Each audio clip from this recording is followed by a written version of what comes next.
Hello everyone. Today, we will learn about another case. The case of Zachary Davis.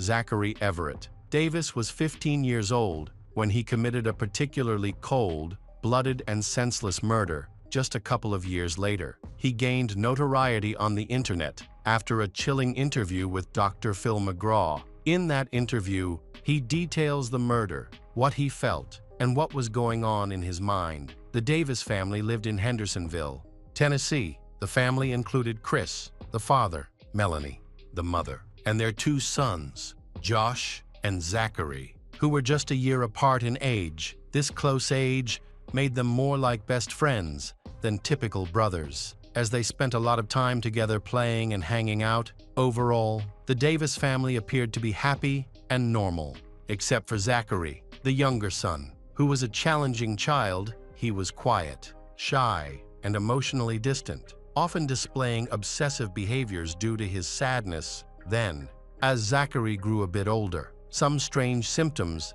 began to manifest, and it became clear that he was suffering from a mental illness. This situation was a significant challenge for both Zachary and his family, but they persevered and sought help from various specialists. In 2009, Chris Davis, the father of the family, passed away from motor neuron disease, also known as ALS. This degenerative condition affects muscle control, leading to a gradual loss of movement over time. Individuals with ALS often become unable to walk and may need a wheelchair. The disease also impacts speech, making it slurred and difficult to understand, and in some cases, it can completely rob patients of their ability to speak. Witnessing a loved one endure this painful decline is incredibly challenging. Unfortunately, the Davis family underwent this firsthand as they watched Chris decline until his death. This experience deeply affected the entire family, especially Zachary, who was very close to his father. After his father's passing, Zachary's behavior changed significantly. He became withdrawn and fell into depression. His mental health worsened, making daily life a struggle. He was hospitalized multiple times. He was diagnosed with early-onset schizophrenia and depression stemming from his loss. A psychotherapist was assigned to him, and Zachary attended 4 therapy sessions before he stopped going, since he was only 12 at the time. His mother, Melanie, took him to the appointments for reasons unknown. She eventually decided to discontinue the therapy sessions and instead began taking him to a doctor. Whether Zachary resisted therapy or his mother was too busy, he ultimately received no support for his mental health issues despite his challenges. Zachary made an effort to lead a normal life. He attended school, but he rarely interacted with anyone there. While he went to class, his classmates found him odd because he never initiated conversations. For instance, if someone smiled at him, he wouldn't smile back. He would simply look away. He only spoke when absolutely necessary, such as when a teacher addressed him or when an important question was asked. When he did talk, his voice was very soft, almost a whisper. As if he were hesitant to join the conversation, Zachary had no friends. Likely because he did not enjoy socializing or meeting new people, his only close companion was his older brother, Josh. They played and spent a lot of time together before their father's death. After Chris's death, Zachary became withdrawn and seemed to prefer that state. His classmates noticed that he wore the same hoodie every day and often kept the hood up when he was outside, which displayed unusual behavior. Unlike his brother, Josh, who was active, participated in sports, had many friends, and frequently attended parties, Zachary chose to isolate himself in his bedroom. He showed little interest in going outside or engaging in a lively, varied life. He did enjoy reading and watching movies, especially horror films, which were his favorite genre. He also had a fascination with true crime documentaries and became overly engrossed in real-life criminal cases, sometimes idolizing the criminals. This interest was unhealthy. While watching crime films, Zachary exhibited no empathy for the victims and instead became captivated by the killers. Viewing them as role models, he kept multiple notebooks because he loved to write and draw. One of these notebooks was always with him and served as a diary where he recorded his feelings and daily experiences. When Zachary turned 14, he told his mother that he had started hearing voices. Specifically, there was one voice he heard every night that caused him so much stress he could hardly sleep. This voice belonged to his deceased father and said many distressing things. Concerned, Melanie took Zachary to a psychiatrist. Unfortunately, his condition only worsened initially. Zachary only heard the voice at night when he was trying to sleep, but eventually it began to occur all the time, and he found himself constantly talking to it over the next few years. Zachary's mental health continued to decline, and he did not receive adequate support, although he had a diagnosis. He did not attend regular therapy sessions and likely wasn't on any medication after the loss of Chris. Melanie tried to balance work and household responsibilities while spending quality time with her sons. She worked hard to create a sense of normalcy in their lives by organizing family activities and planning fun outings. On August 10, 2012, Melanie took her sons to the movies, and they all had a wonderful time. After the movie, they returned home late and went to bed, however. Zachary had different plans for the night. He packed a backpack with notepads, pens, a toothbrush, a change of clothes, a ski mask, gloves, a hammer, and a knife. He then zipped up the backpack and went to the garage to retrieve a heavy sledgehammer that the family kept there. Around 11 p.m., Zachary picked up the sledgehammer and walked to his mother's bedroom. He paused at the door. Looking at his mother was asleep with the lights off. In that moment, he felt completely clear-headed. He approached her, lifted the sledgehammer, and began to strike her repeatedly with all his strength. He did this with such brute force that her blood splashed all over the room. The force of the blows caved in his mother's skull. Zachary recounted that his mother regained consciousness after the first or second blow, but she couldn't speak.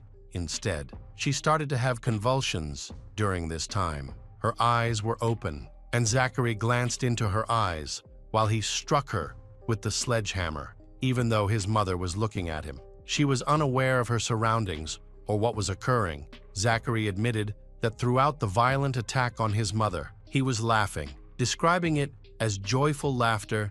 15-year-old Zachary brutally killed his mother in just a few minutes, however. He had more planned. His older brother, Josh, who was 16 at the time, was asleep in his bedroom after killing their mother. Zachary went downstairs with a bloody sledgehammer, leaving a trail of blood in the hallway before leaving the weapon in the laundry room. There are conflicting reports about what he did next. Some say he took gasoline, while others claim he grabbed whiskey or another flammable liquid. Zachary then returned to his mother's bedroom and began pouring the liquid everywhere. He also soaked the game room upstairs with the flammable liquid. After setting fires in both rooms, he took a pre-packed backpack and left, allowing the house to burn along with his mother's body and his still-living brother. Zachary's plan went horribly wrong. He wanted the house fire to destroy any evidence of his crime and to eliminate his brother. However, he made a critical error by setting the fires in 2 rooms and then closing the doors. This restricted the fire's spread, causing the smoke alarms to activate immediately. The noise of the alarms woke Josh. He jumped out of bed and rushed to his mother's bedroom.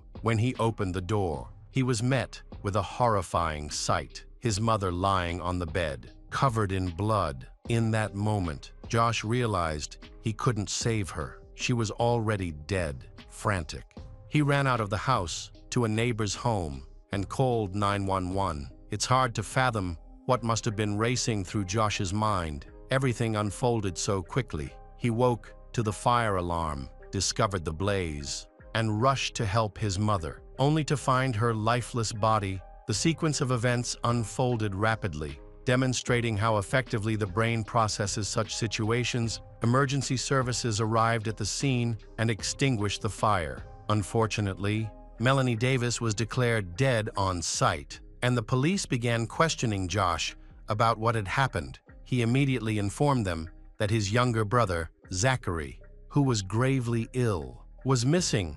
Zachary had not been in the house during the fire. prompting the police to issue a missing persons report for him. This information was dispatched to all local police officers, and search teams quickly began their efforts. Knowing that Zachary could not have wandered far, he was located the following morning. About 10 miles from home, the police concluded that as soon as he left the house, he just kept walking, stopping occasionally to make entries in his notebook. When found, Zachary was covered in blood and was still wearing the same clothes in which he had killed his mother, although he had a change of clothes in his bag. It's unclear why he didn't use them. This aided the search since the police recognized him immediately. They knew he was the suspect and arrested him, taking him to the police station. There, Zachary Davis confessed to murdering his mother and believed his brother had died in the house fire. He intended to kill both his brother and mother, leaving home under the belief that his plan had completely succeeded. During the police interrogation, Zachary was cooperative, providing all the required information and answering every question. However, he showed no signs of guilt or remorse. He appeared cold and indifferent when recounting his actions. He spoke in a way that suggested he felt no emotions whatsoever. When investigators asked Zachary why he committed the act, he stated that he believed his mother deserved to die because she was not a good mother. He felt she had not properly cared for him and his brothers. Zachary said that she made him and his brother do everything around the house, including washing and cooking. He also said that they essentially had to raise themselves, which likely started around the time their father died. Zachary thought it would be futile to communicate his feelings to her. He believed that bringing up his concerns, expressing himself, or attempting to change her behavior would be pointless because he thought she would not listen. As a result, he believed his only solution was to kill her. However, this was not the only reason for the murder. Zachary also experienced distress because he heard the voice of his deceased father every night, which prevented him from sleeping. This voice communicated dreadful things to him. The voice Zachary heard primarily spoke about his mother, Melanie, claiming she was bad and deserved to die. This is what the voice, which Zachary believed to be his father's, conveyed to him, leading him to think that Melanie should die.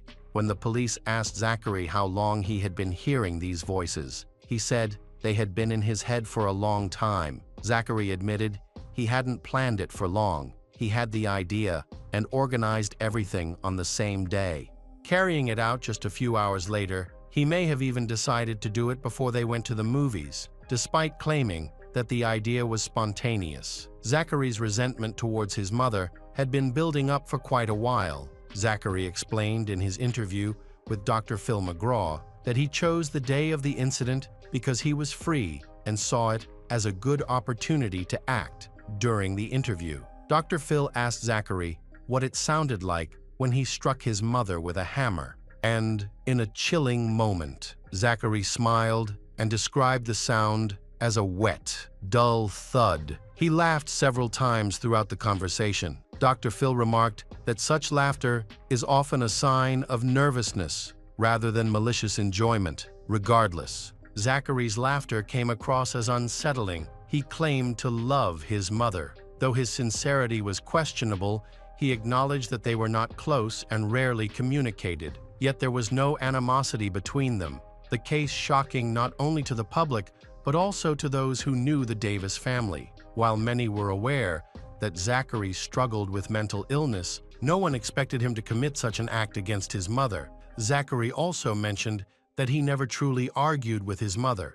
Instead, he preferred to withdraw during conflicts. So why did he label her a bad mother if there was no real tension? According to him, their mother simply stopped being a mother to them. However, his relationship with his older brother Josh was even worse than his relationship with his mother. Although very few knew about this from the outside, they seemed like best friends during his teenage years. Zachary claimed that Josh abused him severely, even while their mother was at home. It's important to note that Josh was never charged or convicted of any crime, and Josh firmly denies these allegations. He defended himself during a hearing when Zachary's claims were brought up in court as a reason for Zachary's desire to harm him. In court, Josh reiterated that these incidents never occurred. No evidence supports these claims, but it would be challenging to find proof, even if they were true. Zachary claims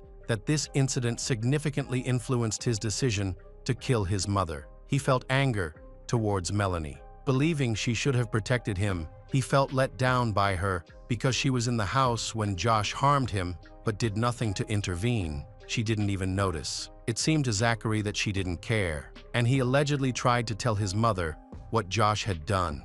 But she didn't want to hear it. Zachary wrote in his diary that she wouldn't listen to him and that she never believed him. She got angry every time he brought up the subject. She yelled at him, saying he was lying. This was one of the few topics they argued about. As they generally did not have many disagreements or conflicts within the family, Zachary revealed that the violence he experienced deeply affected him.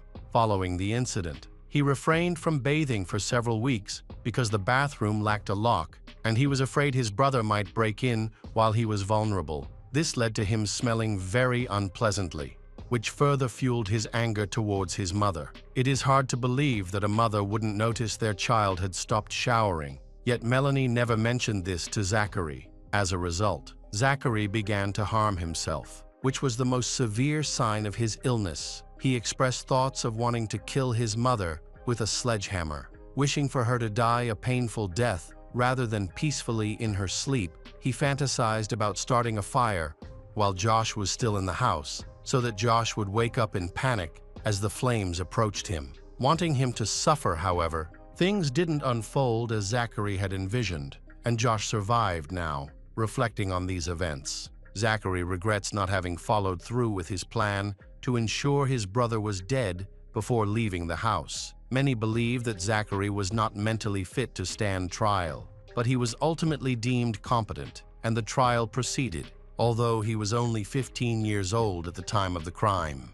He was tried as an adult. Zachary's defense team presented several factors that may have influenced his actions. They highlighted the death of his father, the voices he claimed to hear from his father, the violence inflicted by his brother, and the alleged neglect he suffered from their mother, Melanie. These were presented as reasons for Zachary's behavior. However, a few days into the trial, an unexpected development occurred. When called to testify about his mother's murder, Zachary claimed he did not commit the crime. This was surprising, especially since he had previously confessed to the police and discussed the incident for months. He now stated that he had no knowledge of who killed his mother and later accused his brother, Josh, of the murder, saying he tried to cover for him by taking the blame. No one believed this new story, as the evidence clearly pointed to Zachary as the perpetrator. It was evident to everyone that he was responsible for the crime, and it was well known that Josh was not involved in their mother's murder. On Friday, June 5, 2014, when Zachary was 17 years old, Sumner County Judge D. David Gay sentenced Zachary Davis to life in prison, with a minimum term of 60 years in Tennessee and the possibility of parole after 51 years, when he is eligible for parole. Zachary Davis will be about 68 years old. Whether this murder was a brutal murder or the result of a mental disorder, it is a tragic story of a family destroyed.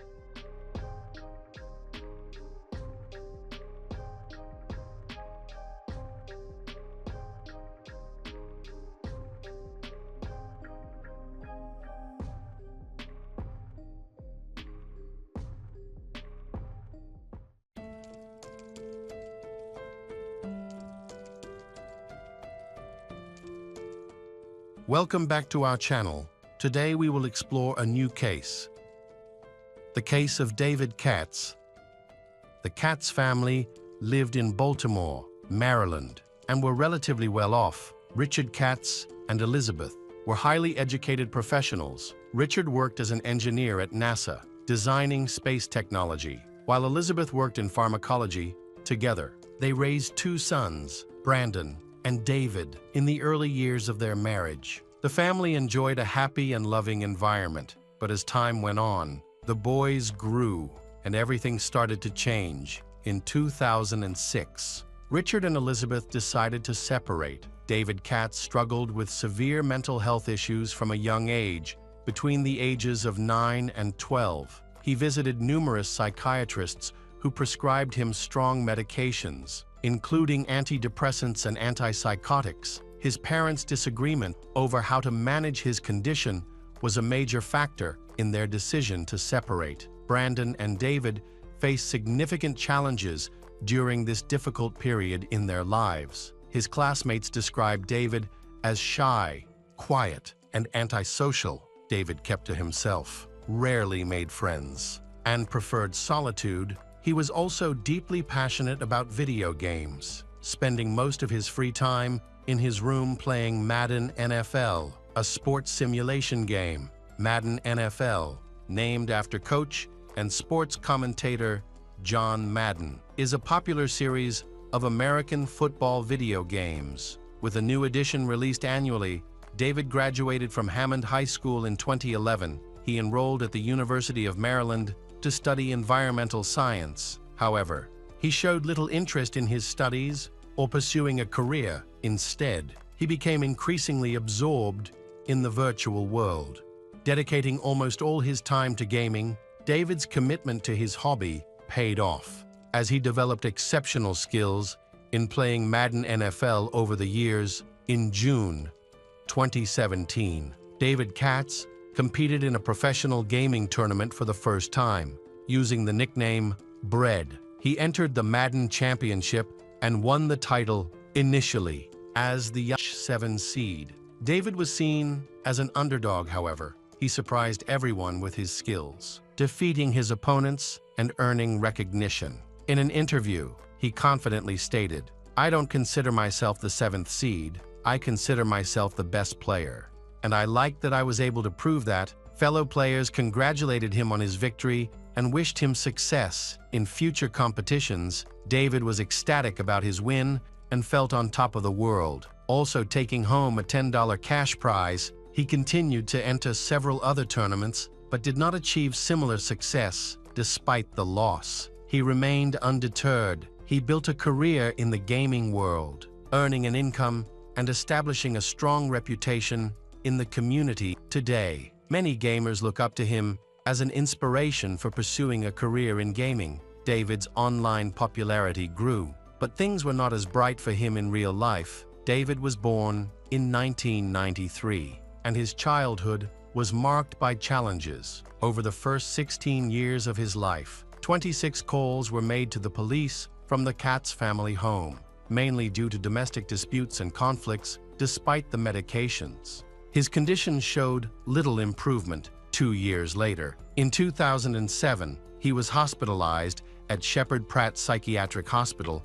During his stay, doctors increased the dosage of his antidepressants. That year, David was treated at 4 different psychiatric hospitals. By this time, David's parents were divorced, and he was alternating between living at his mother's and father's homes, along with his older brother, Brandon. However, David spent most of his time with his mother. He confided in close friends that he hated living with her and wished he could live with his father. However, according to custody court documents, this was not permitted. Elizabeth twice packed David's belongings into a suitcase and forced him to leave the house. One of these incidents occurred on Mother's Day in 2007. That same year, he was enrolled in a treatment program for troubled teens. Spending several months in the wilderness, Elizabeth admitted him to the program without seeking approval from her ex-husband. 2 years later, on December 22, 2009, David wrote a letter to the judge while his parents' custody battle was still ongoing.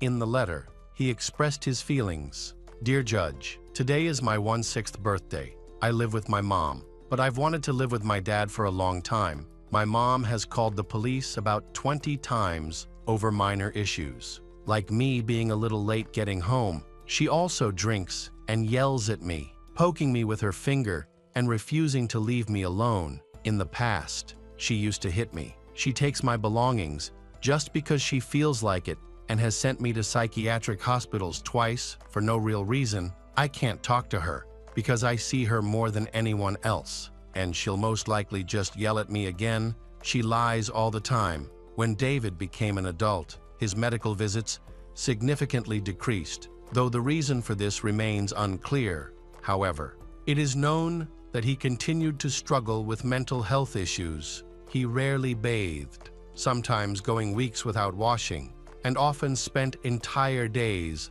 playing video games, especially his favorite, Madden NFL. He would stay up until 4 a.m. and frequently paced in circles around the house.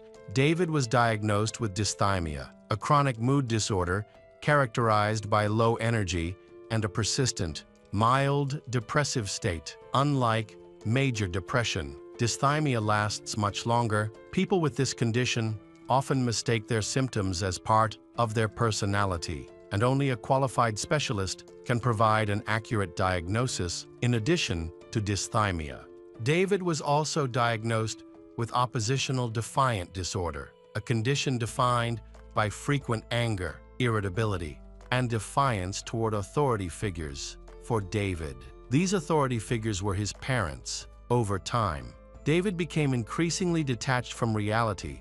He spent almost all his time online and rarely interacted with people face to face. While he was recognized as a talented Madden player, other gamers found him socially awkward and withdrawn at tournaments. He often made blunt, insulting remarks, avoided eye contact, and showed little to no emotion. David refused to engage with other players, did not seek friendships, and declined to shake hands with opponents. Regardless of whether he won or lost, David was always considered an unusual person, but no one ever felt uncomfortable around him. That all suddenly changed in the summer of 2018. Good Luck, Have Fun Game Bar, an arcade venue at the Jacksonville Landing Indoor Market, hosted a Madden NFL 19 video game tournament on August 26, 2018, with approximately 130 to 150 participants and spectators in attendance. At around 1 p.m., David was eliminated from the tournament after losing to his main competitor, Elijah Clayton. David was visibly upset after the loss and refused to shake Elijah's hand. His frustration stemmed not only from the defeat, but also from a contentious history between the two. Elijah had frequently mocked David for his social awkwardness before the tournament. David had written a guide to help players improve their Madden skills, but Elijah shared it online without permission, depriving David of the opportunity to monetize his work. They had also had a tense incident earlier at another tournament when they both called a taxi to the airport. When the car arrived, Elijah quickly got in, closed the door in David's face, and left alone. Back to the event on August 26. After losing to his longtime rival Elijah, David left the game bar and went to a nearby pizzeria. While there, he removed his sunglasses, placed them on the edge of a table, abruptly stood up, and left at 1:30 p.m. David returned to the event. Where the tournament was still ongoing, he pulled a weapon from his backpack and dropped the backpack on the floor. None of the gamers present realized the tragedy that was about to unfold, and the entire event was being streamed live on social platforms. David aimed his weapon directly at Elijah.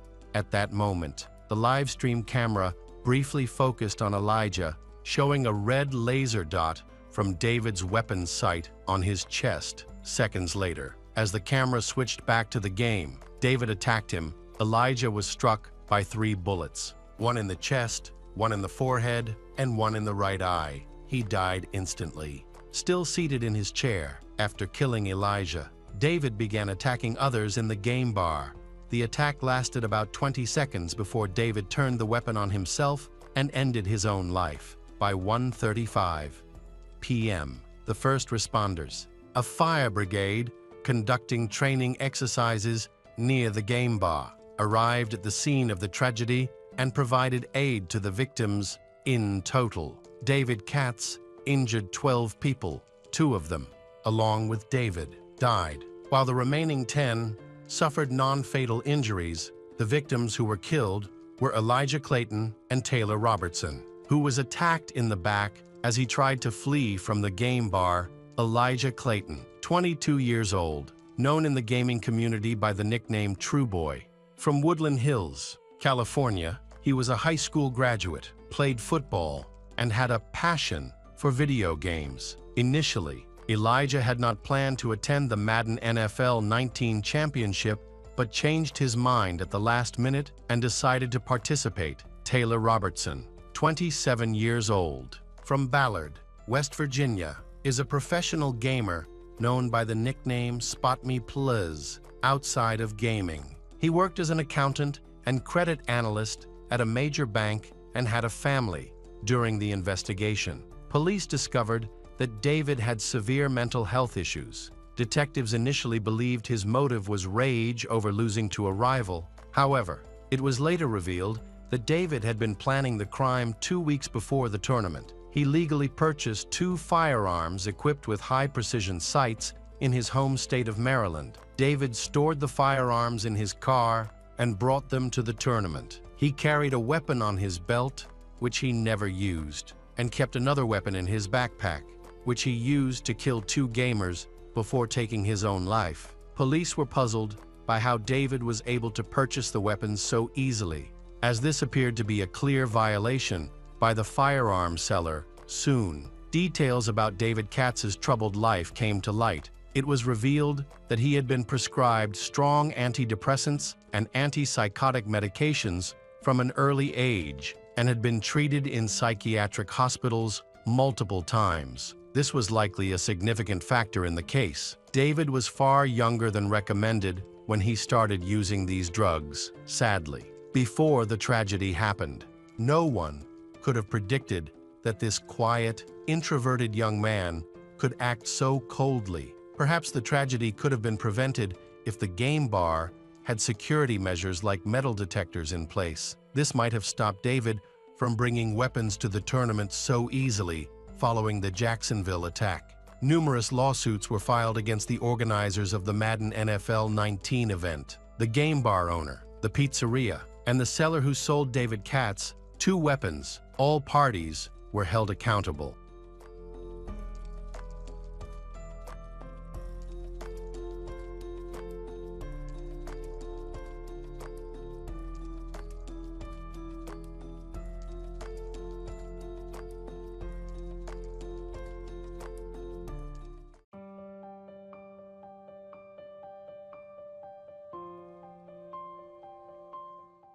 Hello again, true crime fans. We've got another mysterious case to explore. The case of Manijay Staran. Manijay Staran was born on May 23, 1989. Little is known about her childhood, except that she had an older brother by the age of 34. She was living in a small apartment and struggling financially. She also dealt with mental health issues. Manijay worked hard to overcome these challenges to create a safe and comfortable environment for her children. But it was a difficult journey. Her relatives had to help care for her children. Her life continued without major changes until something unexpected happened. On May 1, 2023, the St. Paul police received a disturbing call from Manijay's father. He had last spoken to her on April 23, and she seemed very scared. He believed that she was afraid of her boyfriend. The police began searching for her, but did not find her in her apartment. A man who claimed to be the father of one of Manijay's children also reported that he had not heard from her for a long time. It was unusual for her to go silent for so long, as she was in regular contact with him because they had a child together, according to him. Their last conversation had been on April 21, 2023.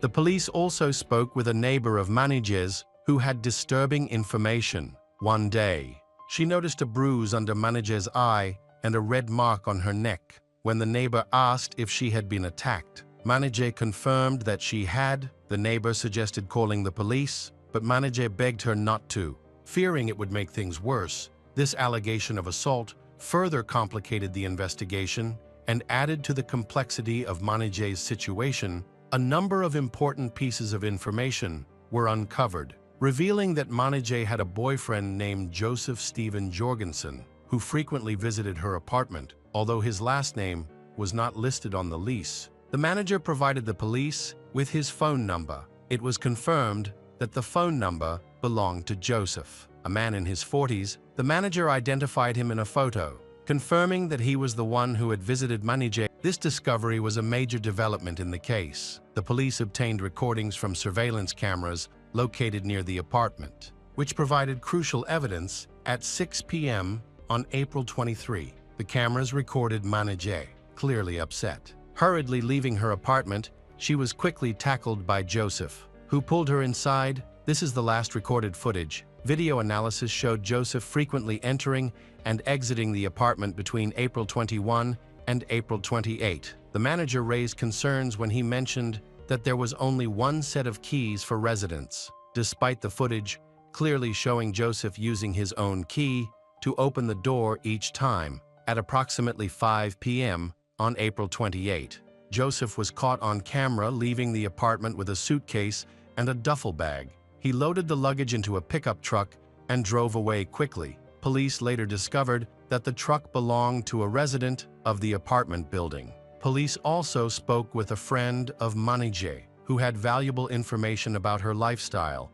and her relationship with Joseph. The friend explained that although Manijay struggled with drug addiction, she always kept in touch with her family and never went more than a day without contacting them. Therefore, her absence for several days raised alarms. The friend also recounted a phone conversation with Joseph after Manijay went missing. Joseph claimed that Manijay went to the store but did not return, according to the family friend. Joseph expressed concern that a man named Kyle might pose a threat to Manijay. After Manijay went missing, Joseph took no action. He did not report her absence to the police and continued with his daily life. He was the last person to be in the apartment before she went missing. Concerned and with mounting evidence, police entered Manijay's apartment with the building manager and quickly discovered alarming signs. The bedroom window was broken. In the living room, they found a television with a severely cracked screen, which the manager confirmed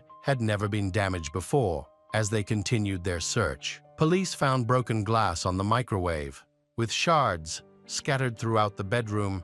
The mattress had a large hole in it, and there were red marks on the bed, which raised suspicions. The anxiety surrounding Manijay's disappearance grew, revealing a troubling array of evidence. On May 25, after completing the necessary legal procedures, officers obtained a search warrant and processed Manijay's apartment for vital evidence. Experts discovered a disturbing scene. There was a large amount of blood in the living room and kitchen, especially on the sofa and floor. Police confirmed that efforts had been made to clean up the scene. It was clear that someone had been seriously injured or possibly dead in the apartment. Preliminary analysis confirmed that blood samples taken from the scene belonged to Manijay.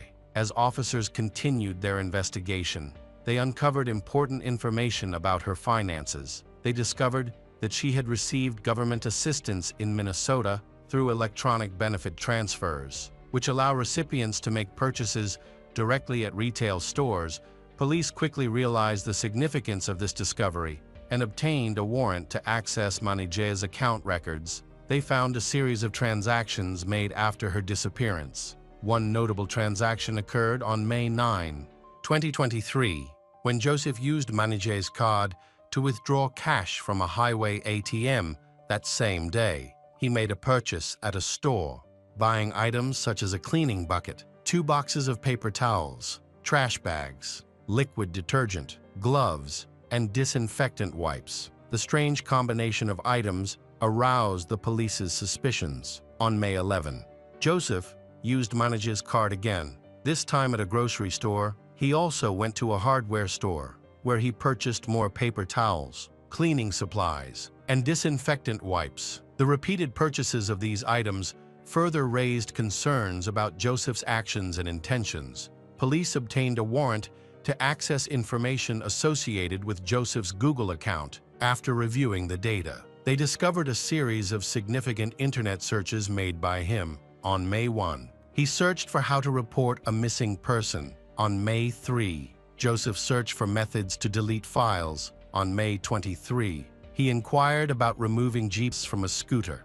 Finally, On June 4, he read about lime for soil. It is important to note that lime is a substance that can accelerate the decomposition of a body and eliminate the associated odor. The investigation team was aware of this, raising their concerns about Joseph's potential involvement in Manijeh's disappearance. With compelling evidence against him, they obtained a search warrant for his home. On June 26, a special weapons and tactics team arrived at Joseph's home, prepared for a potentially dangerous situation. When police confronted him in the apartment, he resisted and barricaded himself in his bedroom, shocking everyone present. He lit a fire to escalate the situation. The special weapons and tactics team proceeded with extreme caution, but were unable to apprehend him. He resisted aggressively and even attempted to grab one of the officers' weapons. Joseph was eventually restrained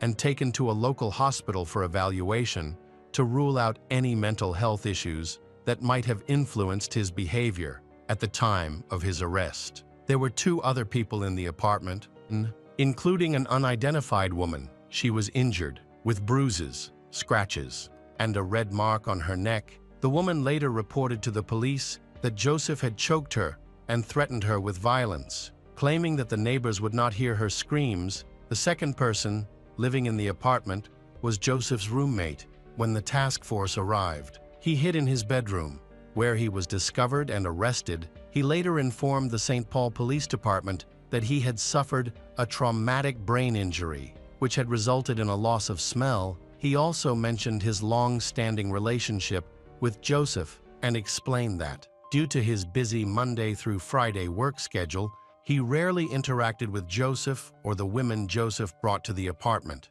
The roommate also noted that he had only met Manijeh once or twice and emphasized that he did not have a close relationship with her. When the roommate asked Joseph about Manijeh's whereabouts, Joseph told him that she had been admitted to a psychiatric hospital. The man also admitted that he had used Manijeh's money. Joseph had given him her card and PIN, leading him to believe that he had access to the account. Police interviewed the manager of the residential complex where Joseph lived. He reported that on May 15 or 16, 2023, residents complained about a foul odor coming from Joseph's apartment. The manager noted that it resembled the stench of a dead animal.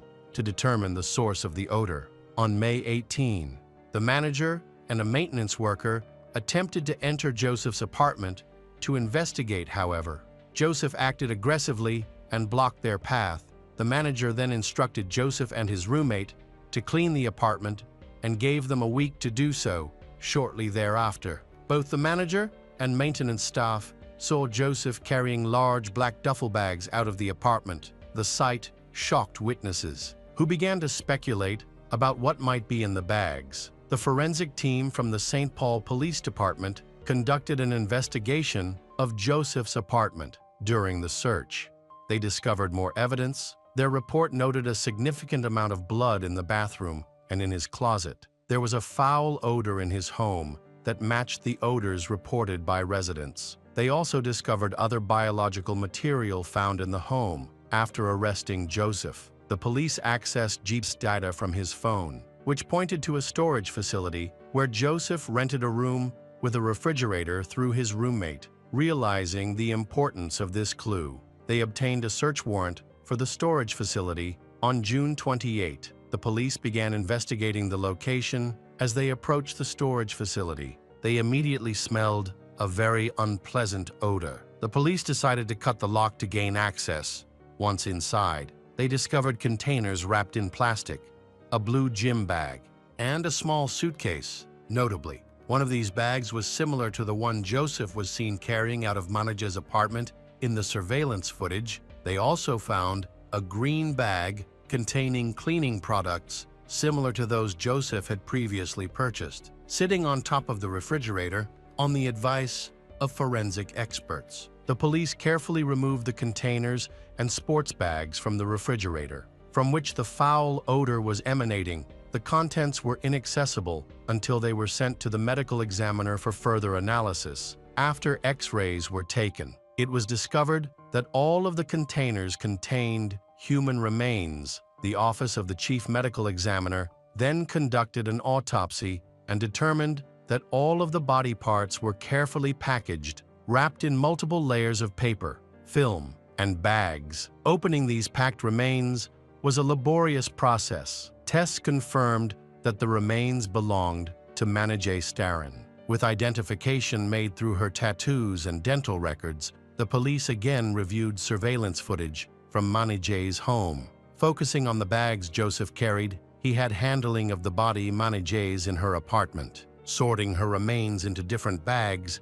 and carrying them out, Joseph faces multiple charges, including second-degree murder and arson for setting fire to his apartment during a confrontation with the Special Weapons and Tactics team. He is also charged with threatening and disarming a police officer on June 30, 2023. Joseph Stephen Jorgensen had an afternoon court hearing regarding the murder charge. Throughout the trial, Joseph shook his head while listening to the assistant district attorney announce that his bail was set at $5 million. The judge remained largely silent throughout the proceedings. Joseph's attorney requested a bail hearing for later. It is believed that a detailed defense strategy is currently being developed. On the same day, Joseph appeared in court. St. Paul Police Sergeant Ernster held a press conference to discuss a significant event that occurred during the ongoing investigation. Fanta Zayavong was also reported missing. She was last seen in July 2021 with Joseph. This new information prompted the police to immediately begin searching for her. During the press conference, it was announced that Fanta Zayavong's remains had been discovered in a separate storage facility in North Minneapolis, approximately 30 miles from where Manijay's body was found. Details about the second victim have not been released, but many believe that Joseph was directly involved in her murder. Manijay's family has expressed gratitude to the police for any leads in the ongoing investigation. If Joseph is convicted of second-degree murder, he could face a maximum sentence of 40 years in prison. His next court appearance, originally scheduled for August 21, has been postponed for unknown reasons. Joseph Stephen Jorgensen remains in custody at the Ramsey County Jail.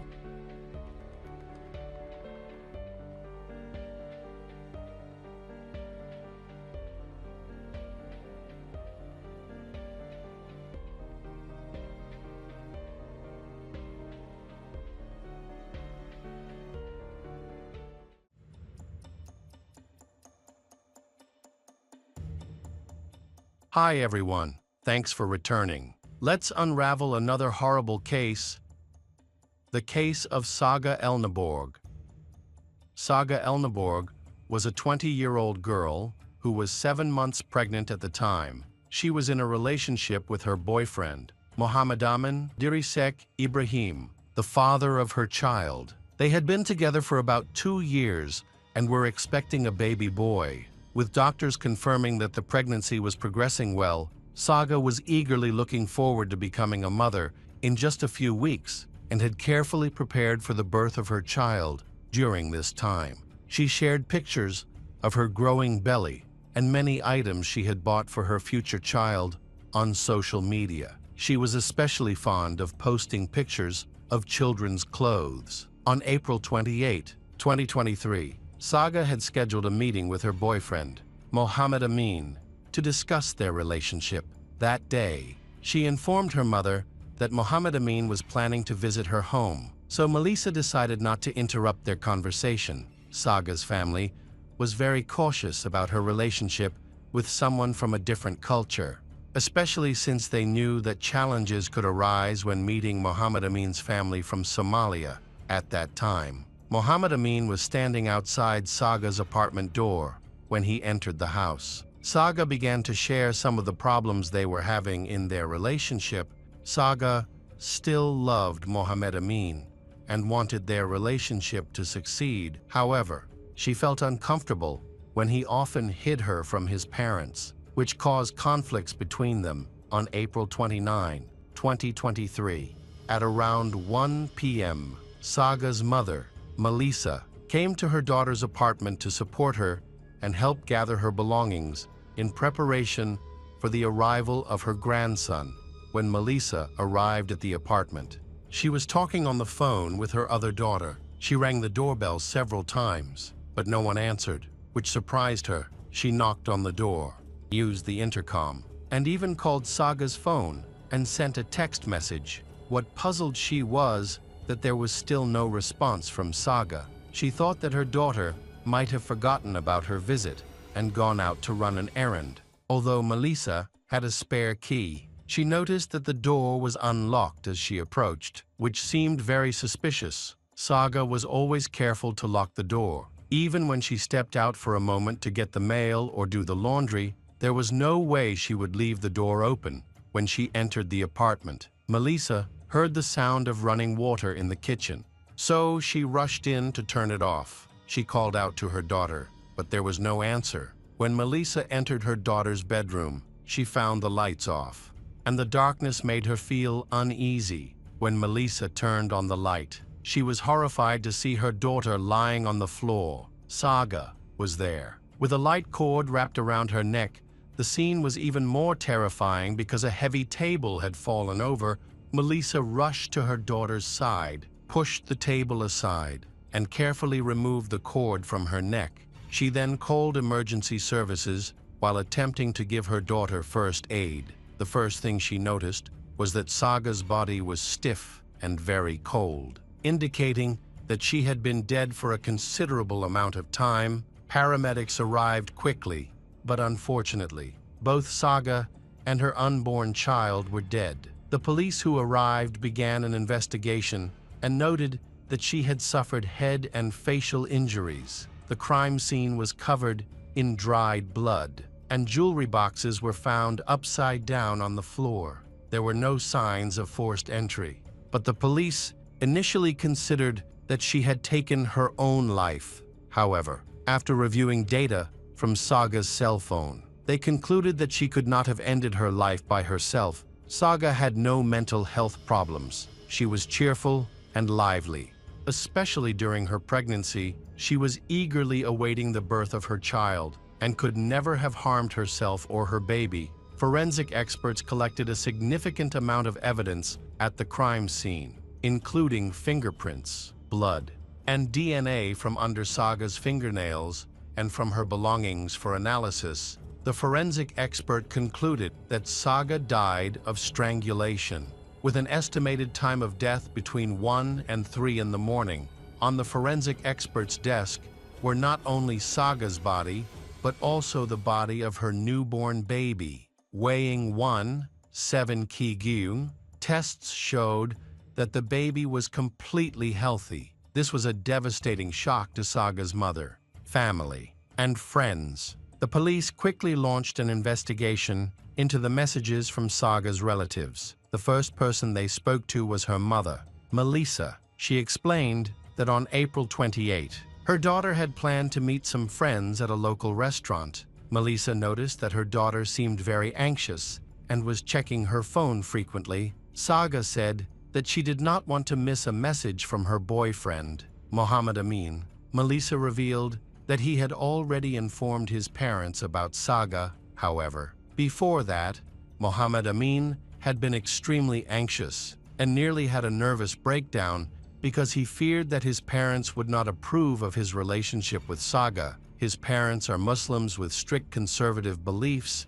In contrast, Saga is a Swedish citizen with Thai and European heritage, and she holds more modern views. Mohammed Amin and his family are refugees. His parents brought him to Europe when he was a child. Although he grew up in Europe and embraced modernity, he still valued his family's traditions. Another important issue was the difference in religion. Mohammed Amin's family was Muslim, while Saga's relatives were Christian. This difference in beliefs and traditions often led to conflict, straining their relationship. After dining at the restaurant, Saga said goodbye to her mother and friends, who wished her well, not knowing that it would be the last time they would see her alive. Tragically, after returning home, Saga was murdered. Police suspect that Mohammed Amin may have informed his family about his relationship with Saga, which may have provoked their violent reaction and ultimately led to the tragedy. During the initial stages of the investigation, the police looked into whether Muhammad Amin's relatives were involved in the murder. His mother had raised suspicions when she left home late at night. However, it was later confirmed that she had only gone to the shop and returned after about 15 minutes. There was no evidence that his relatives were involved in the case. The police also discovered that one day, Muhammad Amin's mother found the car he was using parked near Saga's house. At that time, his mother suspected he was having a romantic relationship with a Christian woman. After discovering this, Muhammad Amin's mother was furious. She informed him that he was no longer welcome in their home. She felt that if he did not respect their traditions, it would be easier to cut ties with him. In his defense, Muhammad Amin claimed that he had never visited those people and that he had convinced her of that. However, according to Melissa, their relationship had deteriorated since Saga became pregnant. It was rumored that Muhammad Amin wanted her to have an abortion because he was afraid of his family's reaction. Despite this pressure, Saga decided to continue with the pregnancy and give birth. She said that if necessary, she could raise the child herself. In October, Saga shared the news of her pregnancy with her family, and everyone was very happy at that time. Her relationship with her boyfriend was not good, as they often had conflicts due to cultural differences, which made communication difficult. Saga felt that if Muhammad Amin did not change his views, it would be difficult for them to connect. However, a few months later, things seemed to improve.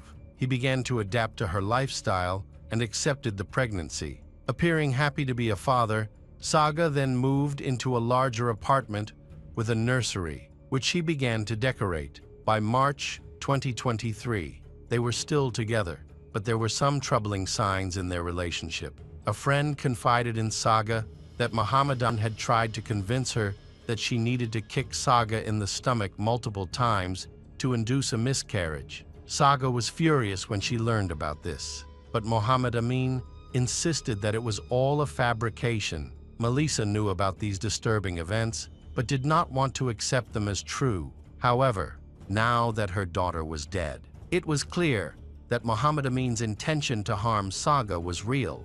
The police began to piece together a timeline of events and soon discovered that Muhammad Amin and Saga had planned to spend that evening together. However, he seemed to be avoiding Saga, intentionally staying late at work to avoid seeing her that evening. Saga spoke to him. She told Muhammad Amin that he needed to tell his family about their relationship, the move, and her pregnancy, or they would break up. On April 28, Saga was waiting to hear from him, according to Melissa. Her daughter seemed quite anxious during this time. The police reviewed cell phone records and confirmed that Saga had been in contact with Muhammad Amin until 11 p.m. on April 28. He had said that he would not inform his parents about Saga and their relationship, stating that his family was more important than having an illegitimate child. Saga felt disappointed with his decision and tried to convince him to reconsider. She argued that if they broke up, his family would eventually find out about the child because she had planned to seek financial support from him after discussing their situation. Muhammad Amin agreed to tell his family about Saga and the baby. He expressed his anxiety, saying that he felt like his heart was going to burst. This was the last message he sent her before she was killed. Police believe that Saga's determination to reveal the truth and her ability to tell his parents herself motivated Muhammad Amin to attack the girl. He remains the only suspect in the case. Muhammad Amin was brought in for questioning. He claimed he had nothing to do with the incident and stated that on the night of the murder, he had returned home to confess to his parents about his relationship with Saga. However, geolocation data showed that this was not true. Muhammad Amin had, in fact, gone to his girlfriend's apartment when told that he was the prime suspect in Saga's murder. Muhammad Amin became defensive. He insisted he was innocent and had an alibi, claiming that he was driving with a friend at the time of Saga's murder. However, the friend was on the phone with someone else and refused to testify, despite his alibi failing. Mohammed Amin maintained that he last saw Saga on the evening of April 27. Mohammed Amin stated that he had confessed their relationship to his parents. However, the police discovered that he had never spent a full night at her new apartment, as he was afraid his family would find out. Due to Mohammed Amin's suspicious behavior, the police decided to arrest him and keep him in custody while they continued their investigation. He was detained for several months. Eventually, the prosecution gathered strong evidence against him, claiming it was sufficient to ensure victory in court.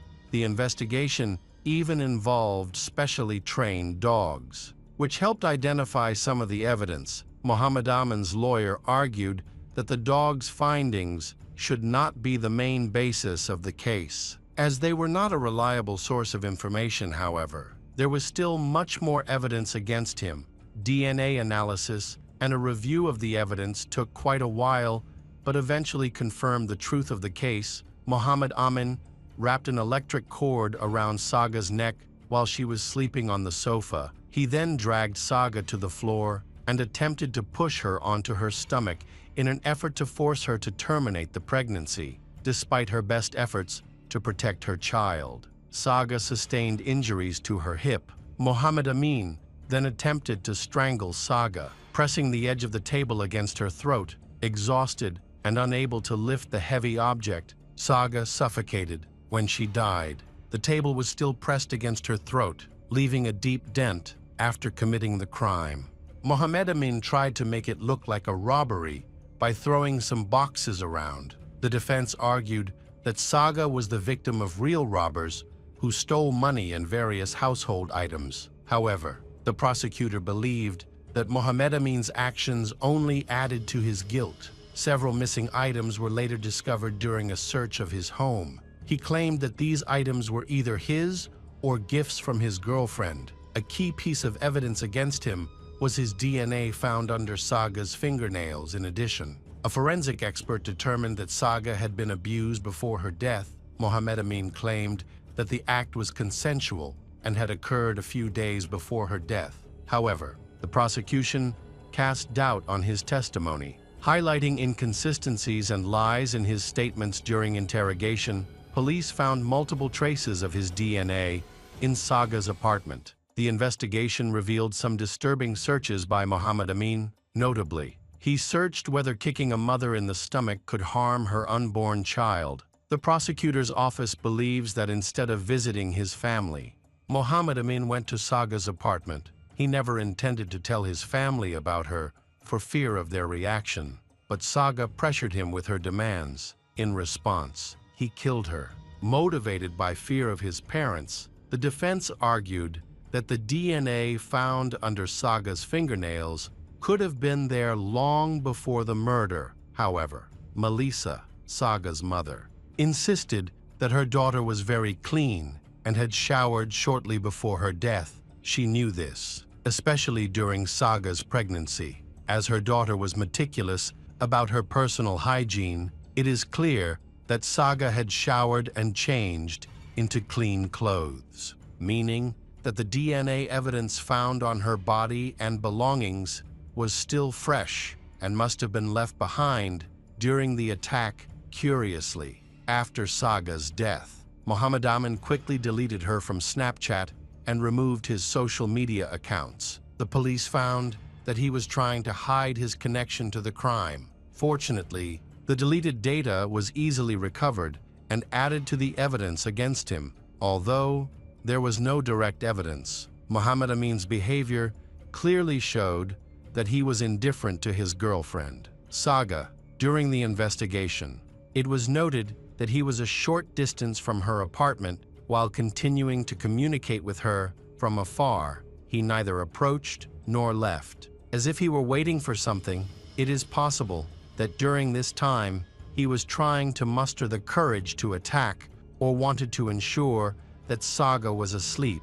At 2 a.m., Mohammed Amin's cell phone signal went off. He then turned on his phone to try to contact his friend, but his call was ignored. An active call signal from him was detected in the same residential area where Saga lived. This evidence helped the police uncover another lie by Mohammed Amin. He claimed that during this time, he was at home with his parents. However, Mohammed Amin's cell phone only became active at 2:16 a.m., which matched the forensic expert's conclusion about the time of death of Saga and her child. Mohammed Amin's story kept changing. At one point, he fabricated a story about a gang of robbers. He claimed to have hidden a bag of money in Saga's home, but he never explained where he obtained the large sum. According to Mohammed Amin, the robbers broke into Saga's home to steal the cash. Saga tried to stop the robbers, which ultimately led to her murder. The prosecutor's office rejected this idea. As there were no signs of forced entry at the crime scene, it was clear that Saga had either let the killer into her home willingly or that he had a key to her apartment. Mohammed Amin had a motive for the crime. During his 9 months in prison, he never confessed and steadfastly denied any involvement. However, the prosecutor's office gathered a significant amount of evidence, both direct and indirect, to support their case. Although he did not admit to the crime, he expressed fear about telling his family about Saga. He claimed to love her and even the child, but he believed his conservative parents would disown him for dating a European girl. After hearing arguments from both the prosecution and the defense, the jury deliberated on the verdict. On June 9, 2024, they unanimously found Mohammed Amin Abdirisek Ibrahim guilty of the premeditated murder of Saga Elnaborg, and he was sentenced to life in prison. Despite this, he maintained that he loved both Saga and his unborn child. Claiming that he never intended to harm them,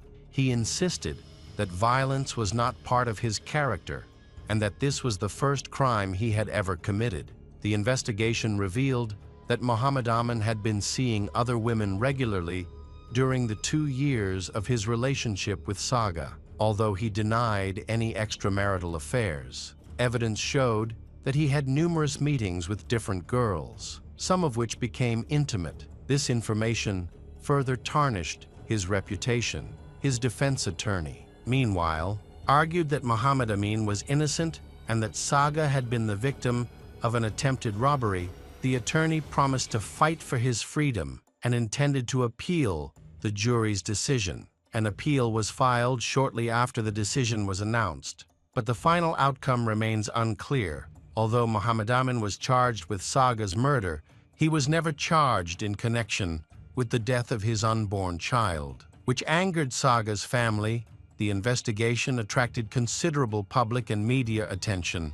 The tragedy once again highlighted issues surrounding migrants, especially those from Muslim countries, who have been arriving in Sweden more frequently in recent years. Many people have noted that these migrants struggle to integrate into European society and often refuse to accept individuals from different cultures. A violent murder arising from cultural and religious differences sparked public outrage and prompted calls for government action. Some defended Mohammed Amin, claiming he was innocent. His family argued that he had no violent tendencies, and many believed in his innocence, offering him strong support. According to relatives, Mohammed Amin was not ready to be a father, but he maintained that he loved his girlfriend and son, even after their tragic deaths.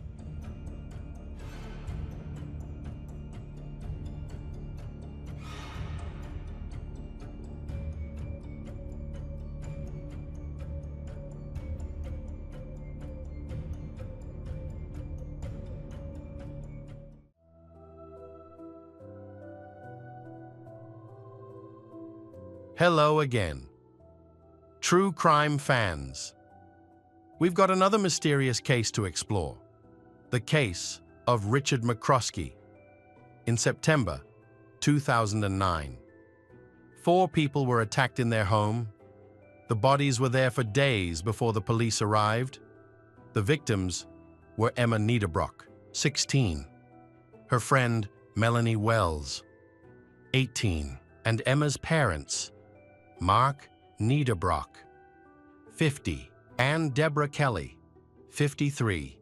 In today's video, we explore the complex chain of events that led to the deaths of these four individuals. Mark's family lived in Farmville, Virginia. He graduated from State College and worked as a graphic designer.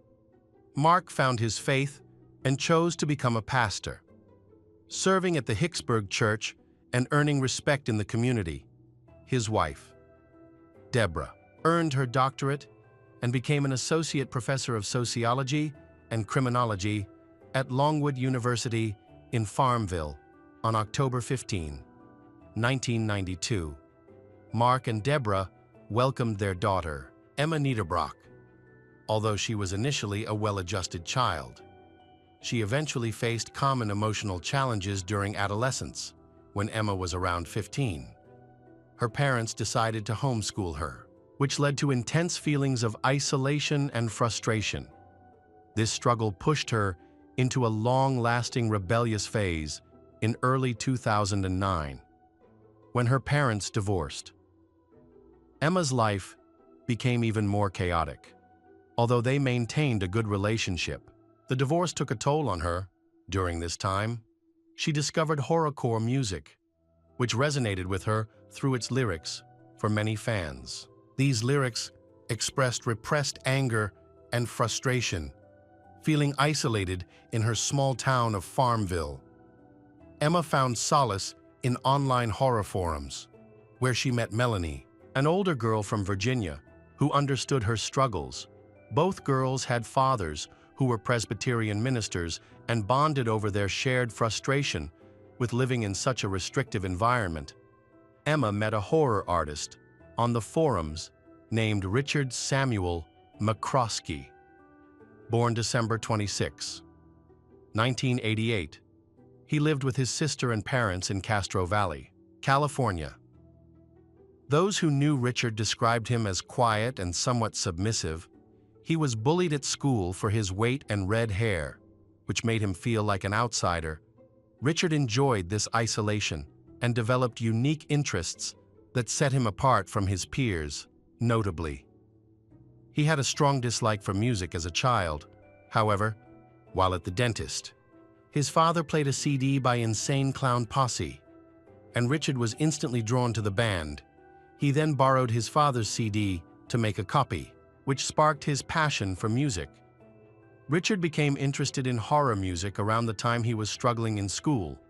He faced bullying and had trouble fitting into the traditional education system, which caused him to drop out of 2 high schools. It is important to note that Richard was very intelligent. He had a talent for graphic design and even dreamed of starting his own company. However, his passion for horror music eventually took a different direction. Soon after, Richard bought a cheap microphone and began recording his own music under the name Seco Sam. His lyrics described violent fantasies and the desire to harm others. He uploaded some of his songs to his MySpace page and became heavily involved in the horror music community. Other horror music artists accepted him, and despite the dark nature of his work, he still showed real talent in songwriting. After starting his YouTube channel in 2006, Richard uploaded a variety of content, including concert recordings and disturbing videos. In 2008, when he was 19, he began a relationship with 15-year-old Emma. They quickly bonded and began talking on the phone every day. Richard believed that Emma loved him and genuinely wanted to be with him. Despite the distance between them, they exchanged videos to learn more about each other. While his relationship with Emma blossomed, Richard faced some serious problems at home. His father kicked his mother out of the house in April 2009, which may have strengthened his relationship with Emma, whose parents had also split up just a few months earlier. Emma, Richard, and Melanie made plans to meet in September for a horror music festival called Strictly for the Wicked. Richard began going to Farmville, While Melanie flew in and stayed with Emma and Deborah, Deborah was initially nervous about letting an older guy stay with her daughter, however. Seeing Emma happy for the first time since her divorce, she changed her mind. She agreed to let Richard stay, but insisted that she and Mark accompany the trio to the horrorcore music festival Emma posted on Richard's MySpace, expressing her love for him and her excitement at finally meeting him. Unfortunately, things did not go as Emma had expected. Richard acted immaturely, which disappointed Emma, however. Since they had planned to attend the festival, she decided to be polite and go along. It was also a chance to see her favorite horrorcore bands. Even though Richard had disappointed her, she knew that she could still enjoy the festival with Melanie. Richard was probably excited to spend time with Emma, whom he considered his girlfriend, however. Emma had other intentions. Those close to her noted that she never referred to Richard as her boyfriend. They were just getting to know each other. Richard may have misinterpreted their relationship. Witnesses reported that Richard was upset when he saw Emma flirting with other guys. She deliberately avoided him, which may have further upset Richard. Tensions rose when Emma exchanged phone numbers with another guy. Richard then invaded her privacy by checking her messages and discovered that the guy had asked Emma to be his girlfriend. Although Richard was emotionally disturbed, no one around him noticed anything unusual. The group then returned to Farmville at approximately 2:43 a.m. Melanie posted on MySpace about the fun she had at the show, how much she missed her family, and that she would be returning home on the 16th. While she was posting, Richard was drinking, using illegal substances, and taking strong painkillers. At approximately 3 a.m. on September 14, Richard took a hammer from Emma's backyard and went upstairs. He entered Melanie's room and struck her on the head, killing her instantly. He then entered Emma's mother, Deborah's room, and killed her as well. After that, he entered Emma's room. While it is unclear what happened next, it is possible that Richard watched her sleep and imagined the life he thought they could have together. He eventually attacked Emma, delivering fatal blows to her face after the murders. Richard was at a loss for what to do next in his chaotic mental state. He chose to record videos of himself. In these recordings, he talked about the terrible acts he had committed, acknowledging that people would despise him for it. But he felt he had no choice because he had lost control. In the videos, he expressed remorse for his actions and conveyed love for his family. On a darker note, Richard spent 3 days in the house with the people he had hurt. He did not shower, and it was unclear if he even ate or slept by September 16th. However, he could no longer hide from reality. Melanie's mother had been trying to contact her for days, knowing that Melanie would return on the 16th. She became worried when there was still no news and asked her husband to go to Farmville to check on her. He waited 8 hours outside Deborah's house. He kept knocking and calling, but no one answered. So he went home. The next day, Melanie's mother called Deborah's house phone. Richard answered and informed Melanie's mother that the girls were visiting Emma's father, which prompted her to contact Mark. Mark said that Emma and Melanie were not with him and that he had not heard from them for several days. Realizing that something was wrong, Mark went to his ex-wife Deborah's house, where Richard was staying, around 5 p.m. When Mark entered the house, Richard immediately attacked him after killing Mark. Richard dragged his and Melanie's bodies into Emma's room. Melanie's mother became increasingly concerned when Mark stopped answering her phone calls. She called Richard again, and this time he insisted that he did not know where the girls were. He mentioned hearing strange noises coming from the basement. Melanie's mother instructed him to call 911, which he did. When Richard called, 911. He stated that he had heard a noise in the basement and was too scared to investigate. He asked the police to come and help him check what the noise in the basement was. He also informed them that the house was not his. He was at his girlfriend's house when the police arrived to assist him. They noticed a foul odor, however. The police did not find any reason to investigate further. They felt satisfied with the explanation Richard provided and left the crime scene. Strangely, the police did not notice the dried blood on Richard. When the police left, he escaped. He found Mark's car keys and drove away. Meanwhile, Melanie's mother repeatedly called the police, urging them to take action regarding her missing daughter. Forcing the police to return to the crime scene once more. By this time, Richard was gone. The front door was unlocked, and when the police entered, they smelled a foul odor. They searched the house and discovered 4 bodies, prompting them to launch an investigation into the events that had occurred while trying to get to the airport. Richard, an inexperienced driver, caused a car accident. He was arrested by the police that night, however, because he had not yet been identified as a murder suspect. He was only charged with driving without a license, a misdemeanor. This allowed him to leave as long as he promised to attend court. A tow truck driver came to tow the car and asked Richard if he wanted a ride, which he accepted. Requesting to be dropped off at a nearby gas station during the trip, the tow truck driver noticed a strong, foul odor coming from Richard, describing it as the worst odor he had ever encountered. Upon arriving at the gas station, Richard was captured on surveillance footage, purchasing several items. He then went to the airport to purchase a ticket home.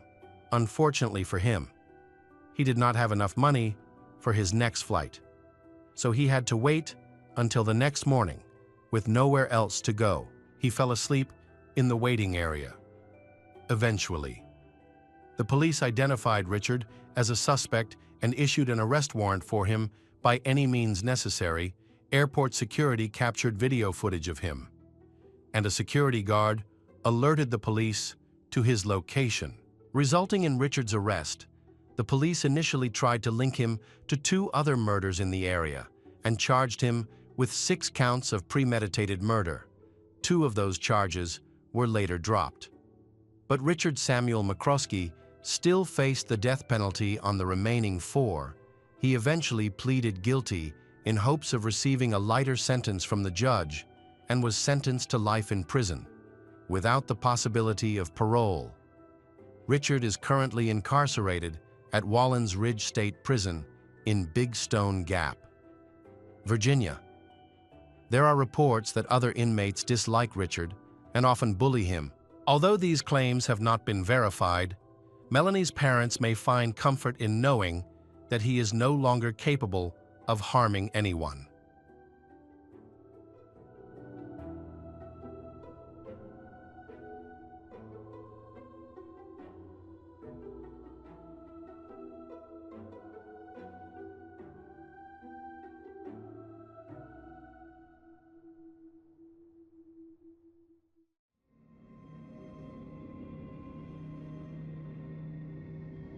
Hello friends, welcome to our channel. Today we're going to take a look at another horrible case with you. The case of Joanne Witt.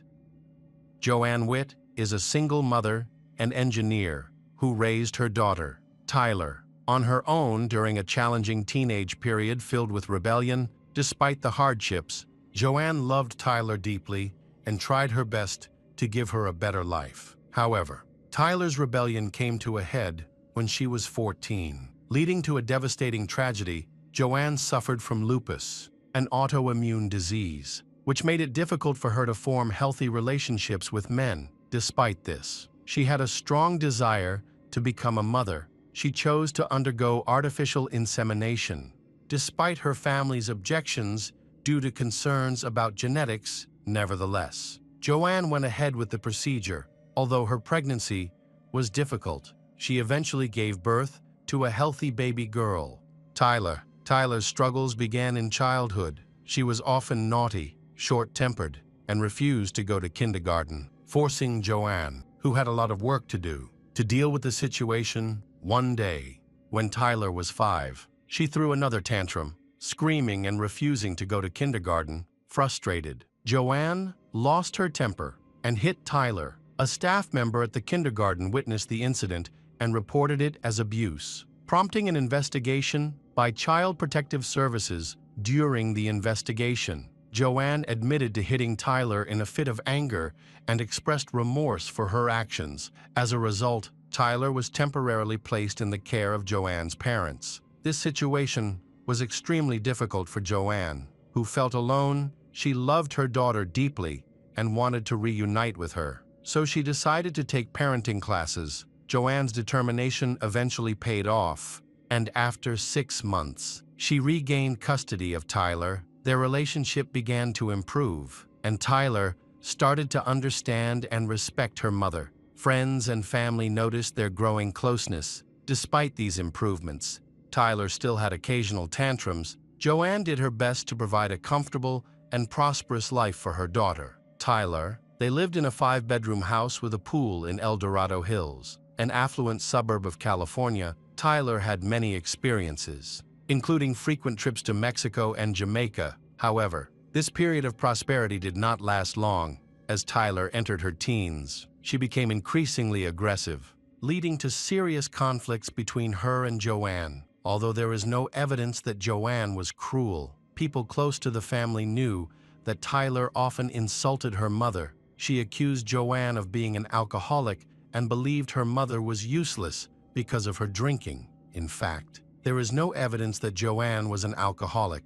No one ever saw her drunk. She suffered from lupus, which made her face flush and caused her pain when she took medication. A glass of wine on the weekend helped her cope with these difficulties. Unfortunately, it was during these times that Tyler said the harshest things about her mother. When Tyler was 12, she began running away from home, and her academic performance dropped significantly. One day, after starting a fight, Tyler hit her mother several times. Tyler then called the police and tried to accuse her mother of abuse and alcoholism. However, Tyler had no visible injuries, while Joanne had multiple injuries to her face, which made Tyler's testimony seem unreliable. The police found no evidence of Tyler's abuse or Joanne's alcoholism, leading them to close the case in late 2008. Tyler then met an older boy named Stephen Paul Culver, and they quickly connected. Like Tyler, Stephen lived in El Dorado Hills.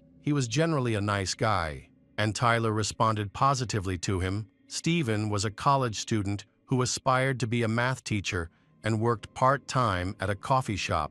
He was not considered cruel or dangerous. Instead, he was seen as a bit eccentric. Tyler met Stephen at the coffee shop where he worked, and they became friends. After a few months, their friendship developed into a romantic relationship. Tyler often complained to Stephen about her mother, whom she described as an alcoholic and accused of abusing her for years. At the time, Stephen was living with his father, but Tyler wanted to be closer to Stephen. Tyler convinced her mother to give Stephen a room in their house. At that time, Joanne had met Stephen several times and thought he was a nice guy. However, she was concerned about their age difference, as he was 5 years older than Tyler, and she was uncomfortable with having a man living in their house. Tyler's family and relatives were strongly against the idea, but Tyler assured her mother that Stephen was not a threat and that they were like siblings. Joanne did not know that this was a lie. Eventually,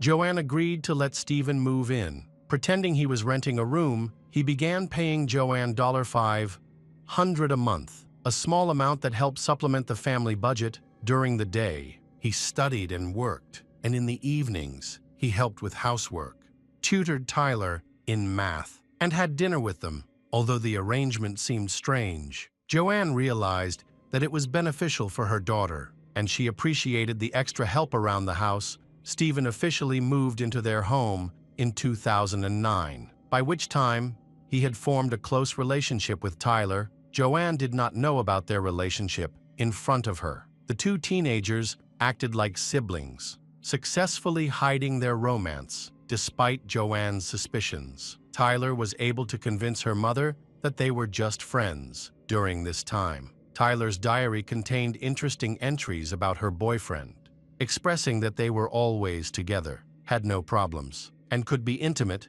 whenever they wanted. She declared her love for him, asserting that nothing could come between them, despite constant arguments with her mother. These never escalated into violence. Tyler's academic performance remained poor. She frequently broke curfew, smoked, and wrote more in her diary. Joanne, sensing potential danger, wrote in her diary that she feared for her daughter's safety. Her concerns were well-founded, as Tyler had a history of self-harm during this time. Stephen acted responsibly, noticing that Tyler was having trouble in school. He tried to persuade her not to skip classes and offered to help her with her studies, especially in math. However, despite his support, her relationship with Stephen had a negative impact on her. Tyler became obsessed with him and lost interest in her studies. On May 13, 2009, 47-year-old Joanne returned home and went into the utility room. There, she discovered lubricant, some toys, and a small amount of marijuana. Since Stephen kept his belongings in that room, the items were likely his. Joanne asked Stephen about the marijuana, and he claimed he did not use it and had kept it at the request of a friend. Joanne asked him to remove everything from the house, and he agreed to do so. The next day, Joanne came home early after work to investigate her growing suspicions. She was shocked to find Tyler and Stephen being intimate. Joanne was stunned to realize that her daughter and Stephen had been lying to her all along. Stephen was worried about going to jail and asked Tyler not to engage in such activities. Joanne remained calm and invited Stephen to talk to her at the park later. Without Tyler present during the conversation, Stephen revealed that he had been intimate with Tyler before moving into their house. The mother was shocked by this revelation, but Joanne decided not to report Stephen to the police. Instead, she suggested that he move out and never contact Tyler again. Stephen agreed and asked for more time to find a new place to live and pack his belongings. The family became very tense when Tyler learned that Stephen would be moving out soon. Tyler became angry with her mother and yelled in response. Joanne pressured Stephen to leave quickly. After 2 days, Stephen moved out. Joanne brought 2 strong men from her workplace to help move Stephen's belongings to the street. They also spoke to Stephen privately. The men told him that he was behaving poorly and warned him to stay away from Tyler or face serious consequences. Stephen agreed to the warning and moved in with friends. But he and Tyler continued to see each other secretly. Now planning to run away together, Joanne was not naive, so she had her concerns. In early June, she found her daughter's diary and read it. What worried Joanne most was that Tyler was intimate with Stephen without using contraception, putting her at risk of becoming pregnant. Joanne realized that her daughter was infatuated with Stephen, and the diary indicated that Tyler's mental health was deteriorating. The diary entries included disturbing fantasies about Joanne being involved in a tragic accident, suggesting that Tyler wanted to escape from her mother. This worried Joanne. She decided to report Tyler's relationship with Stephen to the police. When the police arrived and spoke to Tyler, she denied having a romantic relationship, claiming that her mother had misunderstood the situation. Tyler explained that she was just changing clothes in Stephen's room when her mother came in. However, Joanne provided the police with a diary that contained evidence of inappropriate intimacy. She showed the police a towel from Tyler's bed, thinking it might have traces of Stephen's DNA. When Tyler discovered this, they got into a loud argument that was heard by Joanne's neighbors. During the argument, Joanne called the police twice, claiming that her daughter was being aggressive. Patrol officers arrived and took Tyler to the station for questioning, but they released her after a few hours. Meanwhile,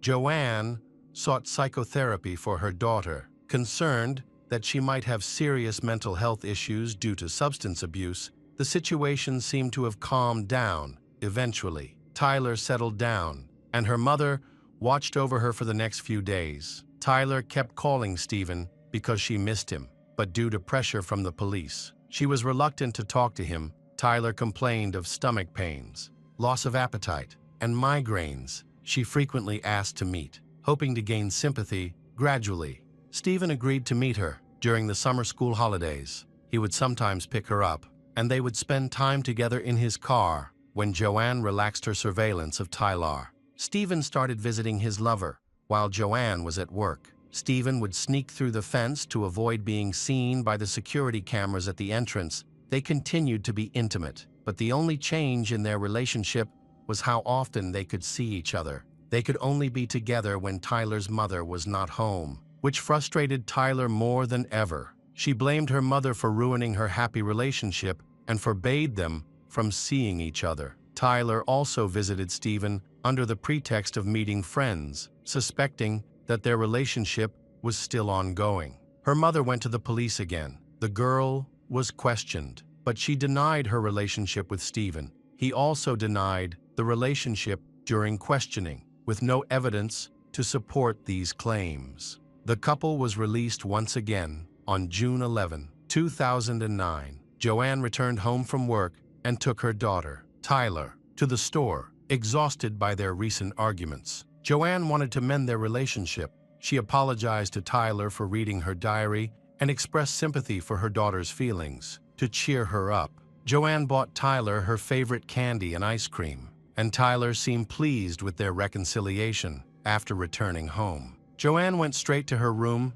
while Tyler played video games until 10 p.m. Unfortunately, a tragic event occurred that night. Joanne was home alone, so no one immediately noticed that she was missing when she did not show up for work the next day, June 12. Her absence did not immediately raise any alarms. Her co-workers thought she might be dealing with issues related to her daughter and assumed she was busy. Joanne's boss tried to contact her, but she did not answer her calls. Her co-workers later recalled that she had mentioned plans to go on a trip with Tyler, so they believed she was away and decided to wait until Monday to find out more. On Monday, June 15, when she still did not show up for work, her co-worker began trying to contact Joanne. She did not answer her phone. So later in the day, he contacted the police to request a welfare check. In the evening, the police went to her home but were unable to gain entry because no one answered the door. The officers then contacted Joanne's relatives for assistance. They were able to reach her father,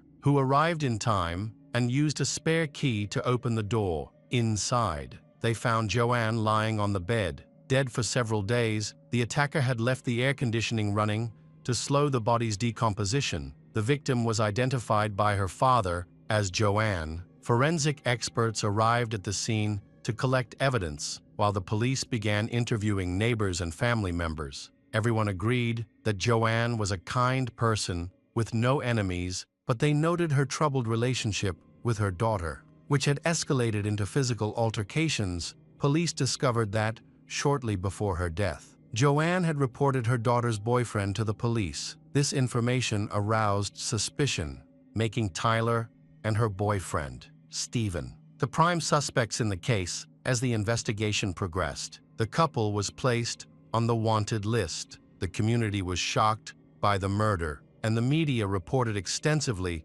on Joanne's case. Joanne's co-workers reported that, on her last day of work, she left early to talk to her daughter and comfort her. Joanne remained optimistic about the situation, hoping, until the end, that she could control her daughter's rebellious behavior and that everything would be okay. On June 17, 2009, Stephen and Tyler were walking near a shopping mall in San Francisco when one of the patrol officers recognized them and arrested them. In their hotel room, the police discovered a suicide note, a DVD, and the poison they planned to use. Stephen and Tyler were then taken to Sacramento, where they were questioned separately. At first, the couple refused to talk and denied any involvement in the murder. They appeared confused about the situation and the charges against them. When they learned of the incident, they pretended to be surprised, and Tyler began to cry. Although no tears were shed, Stephen and Tyler were later charged and tried as adults. Despite their age, Tyler, who was only 14 at the time of the massacre, could face life in prison without parole if convicted of first-degree murder under state law. As the investigation progressed, the two shared their stories, which differed greatly. Tyler claimed that the night before the murder, she and her mother made up and then went to sleep in their separate rooms. She played video games until 10 p.m. before going to bed. Tyler went into her mother's room and found her asleep. She noticed a glass of wine on the bedside table and that the TV was on, which angered her. Tyler said that her mother had promised to stop drinking earlier, but had not kept her promise. Furious, Tyler called her boyfriend and told him that it was time to put her plan into action. She planned to mix sleeping pills with alcohol for her mother to drink. However, she did not have the medication available and had to wait for Stephen to finish his shift at 10 p.m. and bring it to her house later. When Stephen parked near the backyard fence and tried to call Tyler, her mother had woken up. Tyler then asked him to wait for about 20 minutes. He ended up waiting for nearly 40 minutes because Tyler did not respond to his calls or messages on various apps. Tyler then called Stephen back. Tyler asked him to come into the house, making it clear that he should use the main entrance, which was quite unusual since he usually came in through the fence to avoid being seen. He spent some time playing with the family dogs in the yard until Tyler invited him in. However, Tyler and Stephen have different accounts of what happened next. Tyler said that her boyfriend grabbed a knife and attacked her mother as soon as he entered the house. They had originally planned to do it together, but Tyler panicked, couldn't go through with it, and ran into the bathroom. There, she covered her ears to block out her mother's screams and the chaos outside. Meanwhile, Stephen tried to convince the police that Tyler had opened the door for him while covered in blood, claiming that's when she attacked her mother. Tyler packed up her things and turned on the TV in her mother's room to make it seem like someone was home. She also turned on the air conditioning to help slow the body's decomposition. Tyler closed all the windows and pulled the curtains, and with Stephen's help, they burned the bloody clothes in the fireplace. Tyler then showered and changed into new clothes. They then went to a nearby parking lot to rest and regain their strength before planning their escape. They had planned a trip to San Francisco afterward. They met their mutual friend, Matthew, and told him they were leaving, but initially withheld details about their destination and the reason for their trip. However, by the end of the conversation, they chose to reveal the truth to Matthew. This confession later became crucial evidence against them. Stephen confessed to Matthew that he had attacked Joanne in her neck and abdomen. However, the medical examiner found no injuries to her abdomen. Stephen later claimed that he had lied to protect his girlfriend before their arrest. The couple attempted to carry out a plan to die in the hills. They spent time visiting various locations before deciding to end their lives when police discovered Joanne's body. Stephen and Tyler had taken poison. However, the next morning, Stephen felt completely fine, while Tyler only had a mild stomachache. After their initial approach failed, they began exploring other methods, but none worked until the pair were arrested. Both suspects blamed each other for the murder. The case was complex, making it difficult to solve. Forensic scientists discovered traces of DNA under Joanne's fingernails.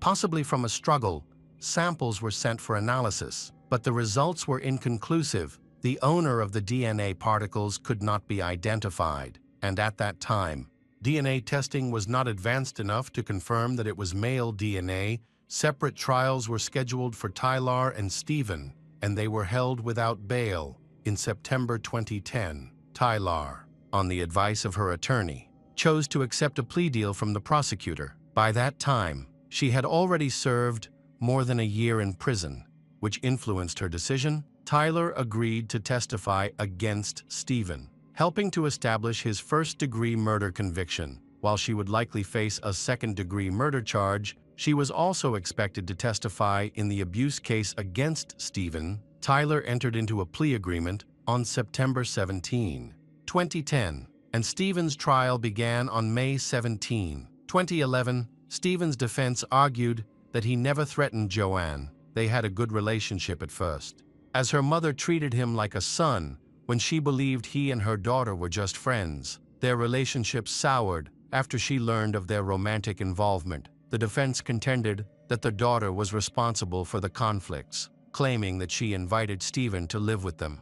Convinced her mother to accept him, they argued that Stephen always tried to avoid conflict and violence. The defense stated that he had worked hard to improve his life until he met Tyler, who shattered his peace and framed him for murder. In his testimony, Stephen said that when he met Tyler, she claimed to be several years older than she actually was, and that she also appeared older. Stephen asserted that Tyler had deceived everyone, including him. Most importantly, Stephen denied killing Joanne. He said that when he entered the house, Tyler was covered in blood. Tyler gave him a knife to clean, which resulted in his fingerprints being found on the murder weapon. Stephen asserted that he had never touched Joanne. He believed that his only wrongdoing was failing to stop Tyler from planning, helping her escape, and failing to call the police. The defense argued that Tyler may have influenced the murder because she was a skilled manipulator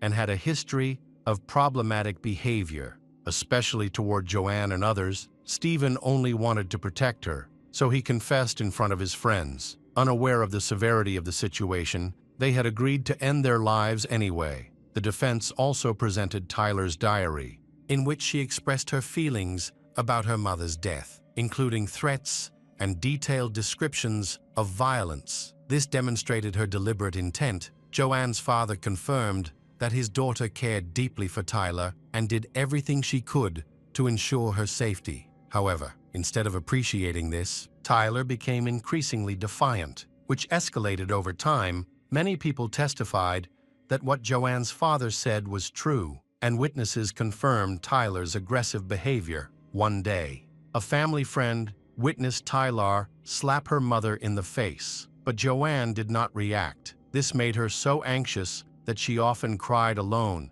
and tried to relieve her sadness by drinking. Although many others insisted that she was not an alcoholic because she knew when to stop.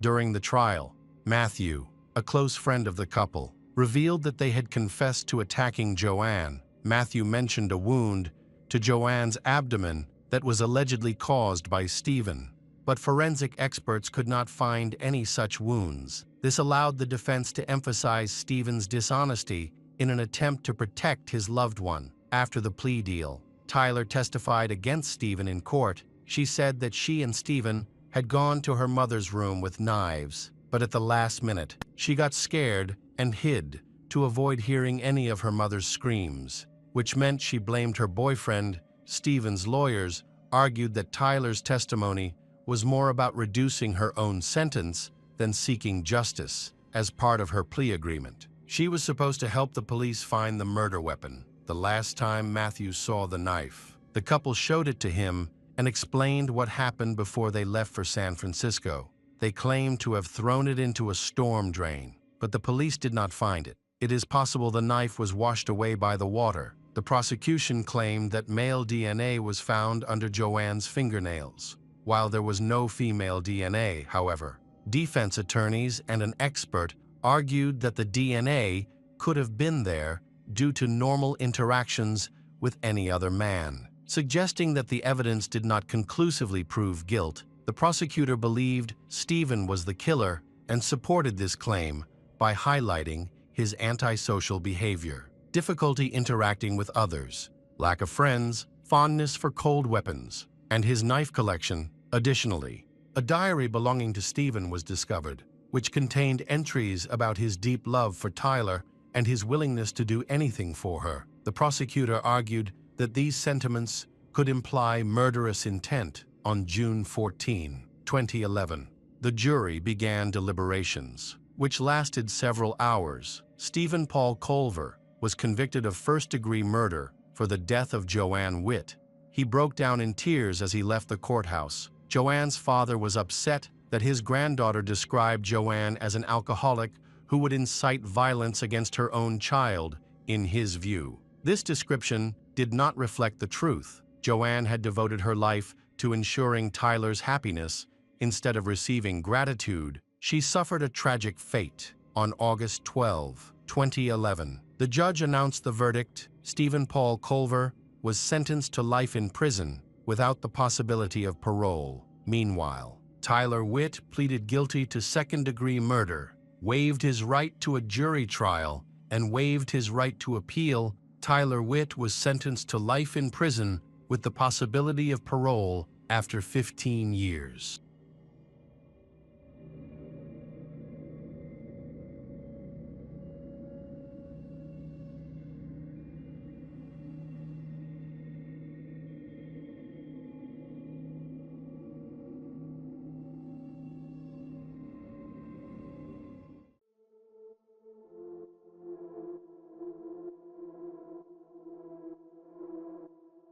Welcome back to our channel. Today we will explore a new case. The case of Michelle Linehan. In 1994, Michelle Linehan, then known as Michelle Hughes, left Louisiana and moved to New York to work for a modeling agency. However, her stay in New York did not last long, and Michelle quickly changed her career path. When she moved to Alaska, she began working as a stripper at the Great Alaskan Bush Company, which not only brought in a substantial income, but also helped her attract the attention of many men who wanted to marry her here. Michelle continued this work for several months until she met Kent Lepink. Kent appeared modest and reserved, but Michelle's parents described him as impulsive and prone to losing control. Like Michelle, Kent was also trying to start over. After being caught stealing money from his family's business in Michigan, he fled to Alaska. Seeing it as the perfect place to leave his troubles behind, Kent believed meeting Michelle was fate. The two began dating immediately, and within a month, Kent proposed. However, Michelle wasn't in a hurry to give him an answer.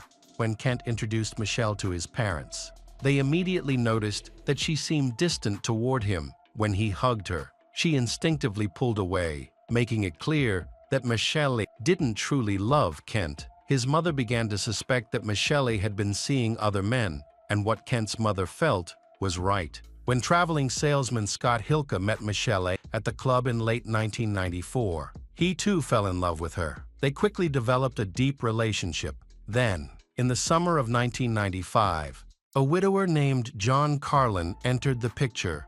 John, a single father who had recently lost his wife to cancer, although soon discovered Michelle's other relationships. He had already fallen in love with her and also proposed. Remarkably, both Kent and John, other two men, were aware of each other for several months. John, Kent, and Michelle even lived in the same house in Anchorage. This wasn't just a love triangle, it was a complex web of relationships. People at the strip club where Michelle worked believed she was simply skilled at manipulating others. She took full advantage of her relationships, receiving money, lavish gifts, and financial support from her admirers. Other dancers didn't find the gifts unusual, as club patrons often gave such presents to gain the women's attention. However, no one truly believed Michelle intended to marry any of these men. All of them were at least 10 years older than her, but she had a way of charming each one. She skillfully played her game, knowing exactly how to manipulate and control the men in her life. Michelle insisted that she never asked for more than what they were willing and able to give. Meanwhile, Kent remained hopeful and genuinely believed he was preparing for a wedding with Michelle. In preparation for this momentous occasion, Kent's father planned to travel to Anchorage in the spring of 1996 to meet his future daughter-in-law. However, shortly before his arrival, she suddenly disappeared.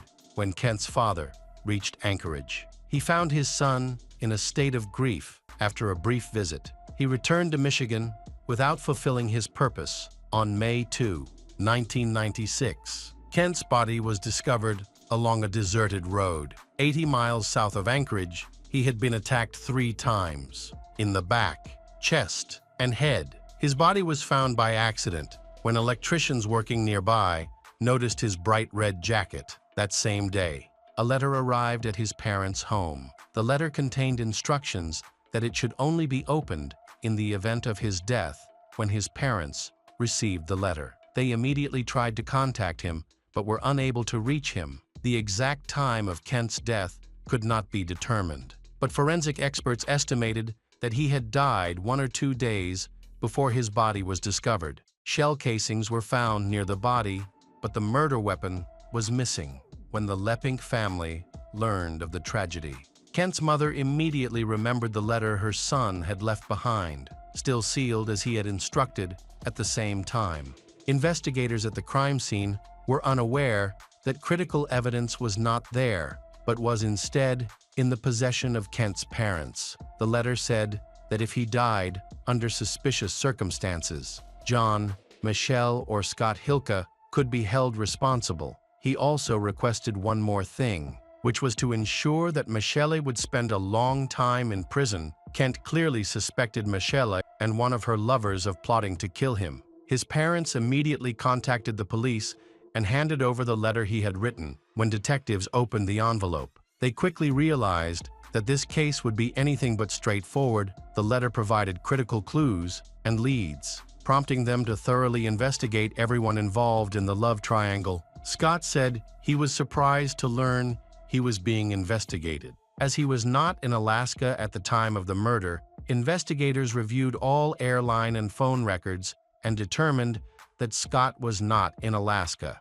so he was cleared of any involvement in Kent's death the following day. Detectives questioned a woman, Kent's close friend. At the police station, she broke down in tears upon learning that Kent had been violently killed. During her questioning, she revealed that Kent owned a weapon and mentioned a significant detail. Kent had a $1 million life insurance policy, with Michelle listed as the beneficiary. This could be Michelle's motive for harming Kent. However, investigators discovered that just days before his death, Kent had removed Michelle as the beneficiary. Meanwhile, Michelle was unaware and still had a motive for the murder. A few days after Kent's body was found, police searched his car and discovered another envelope in the glove compartment. This letter seemed to be a correspondence between Michelle and John Carlin. In it, they discussed how John had supposedly bought a cabin at Lake Tahoe and invited Michelle to spend the weekend there. However, detectives uncovered that John hadn't actually purchased any property.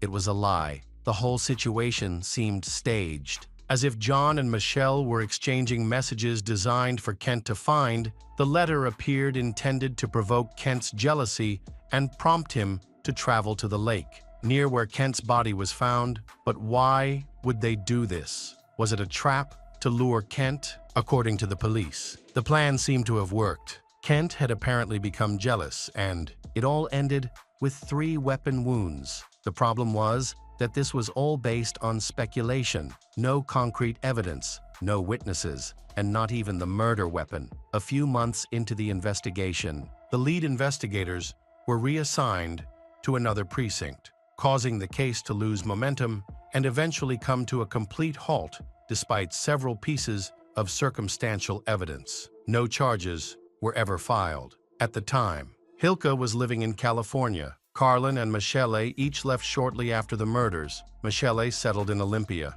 Washington, seemingly starting a new life and leaving her past behind. After moving to Olympia, Michelle began attending college, pursuing studies in biology and psychology. She later earned a master's degree in public administration. In 1998, she married a young doctor named Colin Linehan in New Orleans, and they welcomed a daughter a year later. In 2004, a new cold case unit was formed in Alaska to reopen unsolved cases. The 8-year-old crime quickly became a priority. As evidence strongly pointed toward Michelle and John, Michelle became the main suspect in planning the murder, while John was believed to be the one who pulled the trigger. For 8 years, the case remained inactive until new detectives showed up at Michelle's suburban home. They asked her to clarify some statements she had made following the murder. By then, Michelle was no longer working as a stripper. She admitted that she had only viewed the job as a temporary way to make money and had left it behind as soon as she could. Colin, a successful physician, was just as shocked as Michelle when the police arrived at their door. By that time, they had been together for 6 years and were living a stable, fulfilling life that seemed to embody the American dream. However, this perfect image was now in jeopardy in Olympia. Michelle's friends were stunned to learn that behind her image as a perfect mother, churchgoer, parent-teacher committee member, businesswoman, and devoted wife, there was a tumultuous past. Authorities began preparing to seize several personal computers used by Michelle, although much of the data on the computers had been deleted. Investigators managed to recover a significant portion. Among the restored files were emails and correspondence between Michelle, Kent,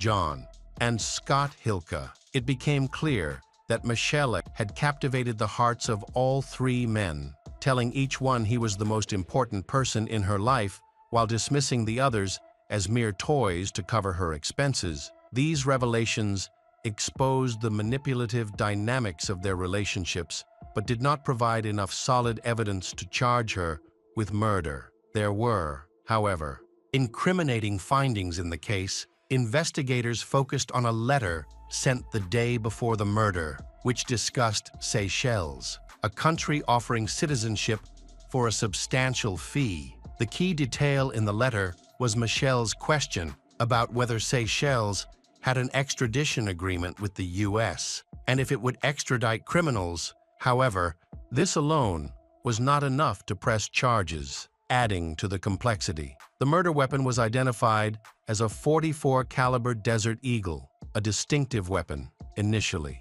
John denied ever owning such a weapon. However, a surprising witness came forward, John's son, who was a child at the time of the crime but had grown into an adult by 2005. He decided to assist in the investigation of this decades-old case, which he had partially witnessed. The son revealed that shortly before the murder, his father had purchased a weapon after seeing a newspaper ad. He claimed to have seen the weapon the day after Kent was killed.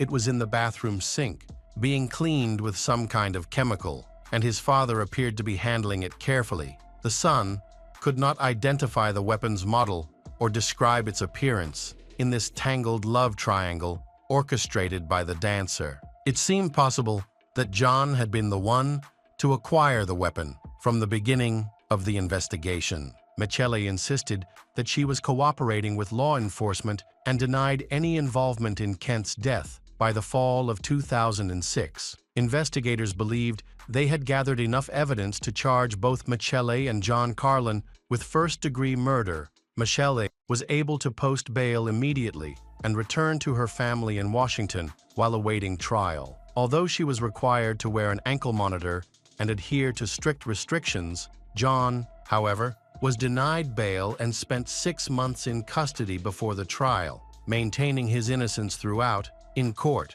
the prosecutors portrayed Michelle as a cunning manipulator who sought to profit from the romantic entanglements she had created. Michelle's attorneys argued that the case against her was based entirely on circumstantial evidence, giving them hope for a favorable verdict. John's legal team, on the other hand, shifted suspicion to others, even accusing John's own son, who had testified against him. They claimed Michelle was the true mastermind behind the murder, a manipulative seductress who orchestrated the crime, possibly by court, convincing someone else to carry it out. The defense proposed several theories, including the claim that Michelle herself had killed Kent, one of her lovers.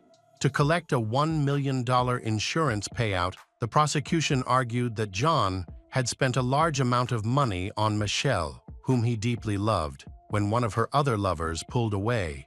They claimed the only obstacle between John and his happiness with Michelle was Kent. Prosecutors alleged that John and Michelle had crafted a plan involving a fake letter to lure Kent to the location where he was murdered. Asserting that this letter had set the crime into motion, John contended that the letter was merely a joke created by Michelle to make Kent jealous and end their relationship. The prosecution went on to present Michelle's exchanges with her lovers, including one between her and John, who stated that he would do anything for her. even risk his life, to the prosecution. This suggested that her lovers might have been willing to commit murder for her. They also highlighted emails referencing the Seychelles and escaping justice, which they argued reinforced their case. The defense countered that, aside from circumstantial evidence, most of the emails were vague and open to multiple interpretations. After 4 days of deliberation, the jury found John Carlin guilty of first-degree murder. John was sentenced to 99 years in prison when Michelle's trial began. She claimed that she never considered Kent her fiancé, as she had repeatedly turned down his marriage proposals and had agreed only to marry Scott. However, Scott and Michelle's relationship fell apart before the crime occurred. The defense argued that Kent had significant personal issues. Claiming he had become a nuisance to Michelle, they alleged that he stalked her, monitored her every move, gathered information about her bank accounts and phone records, knew her social security number, and even read her emails. Over time, Michelle reportedly realized he was stalking her and began to fear him. She supported these claims, which angered Kent's parents, who accused her of distorting the story. Michelle's defenders also described Kent as an unusual individual who had been struggling with mental health problems. They attributed the disturbing letters he sent home to his mental state at the time. The defense attempted to clarify Kent's misconceptions regarding his relationship with Michelle.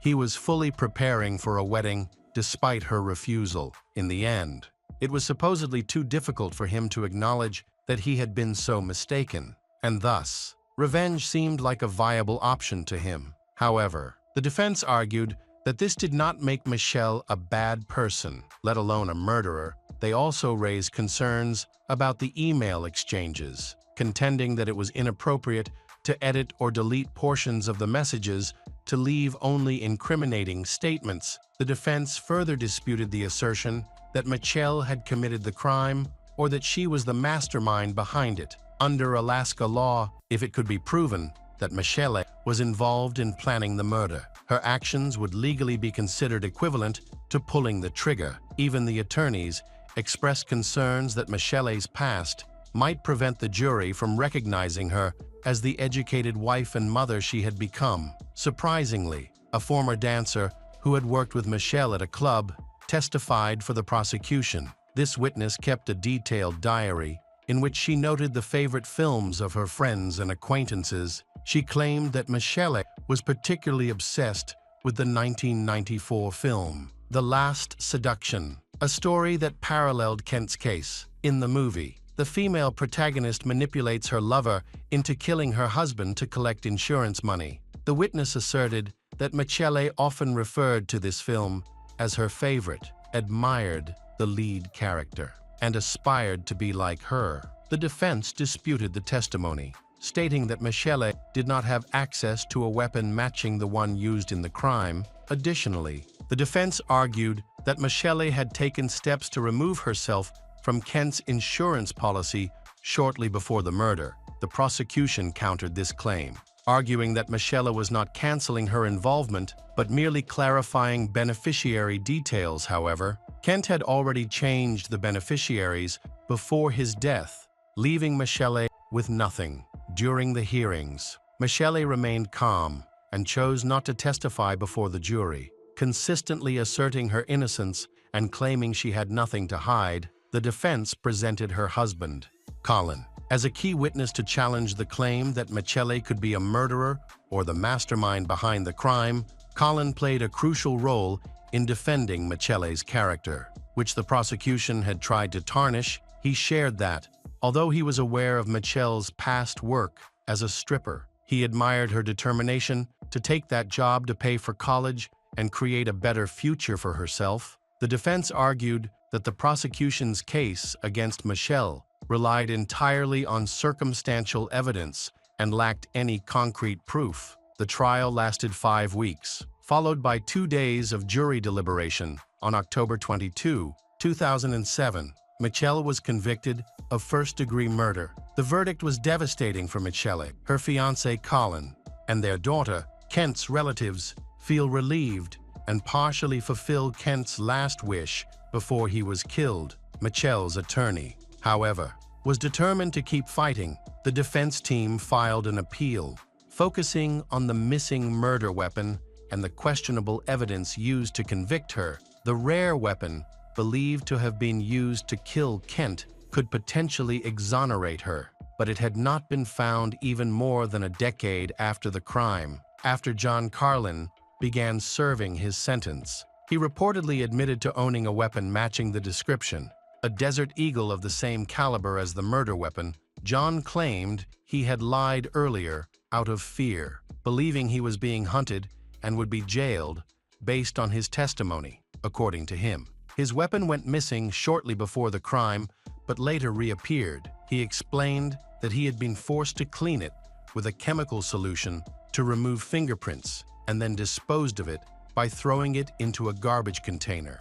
All the while, John continues to insist that he did not kill Kent. After the hearings, Michelle was sent to a women's prison in Alaska, where she awaited sentencing. She was eventually sentenced to 99 years in prison. During this time, Michelle's husband frequently traveled to Alaska to visit her, striving to support both her and their family.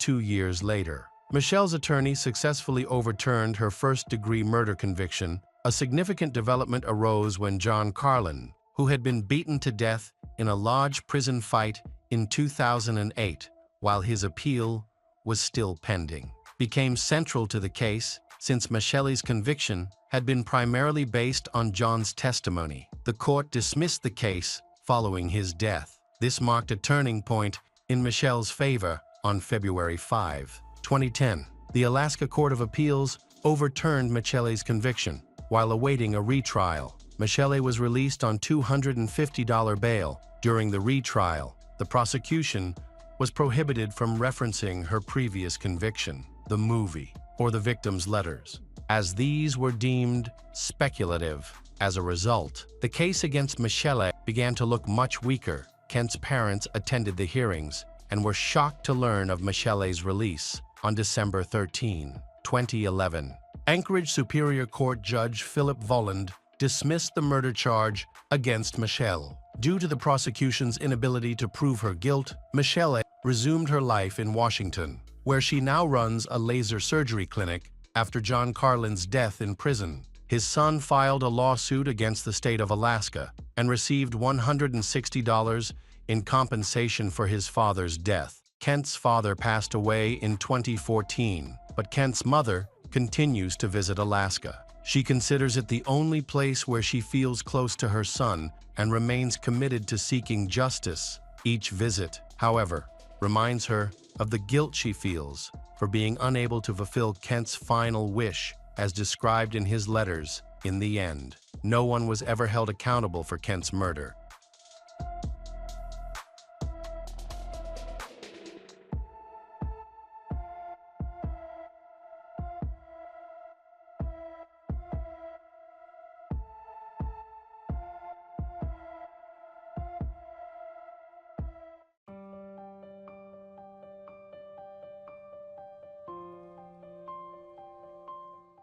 Hello, crime enthusiasts.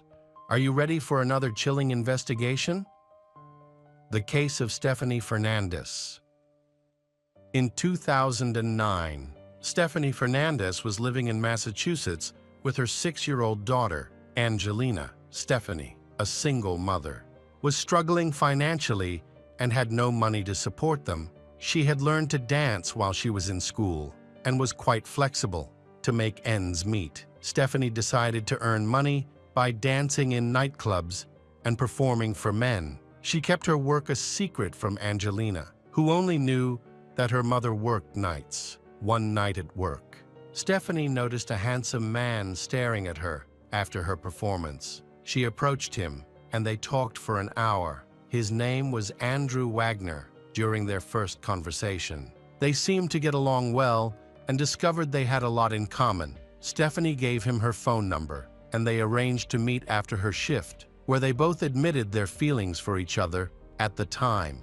Andrew worked at a tire shop, but he aspired to be a police officer and was looking for an opportunity in that field. Stephanie and Andrew's relationship progressed quickly. She introduced Andrew to her daughter, Angelina, and they soon began living together. Angelina called Andrew her stepfather and treated him like a friend. They enjoyed spending time together, often watching television. However, over time, their love began to fade. Andrew and Stephanie started to argue, largely because Andrew was upset with Stephanie's job as a dancer in a nightclub.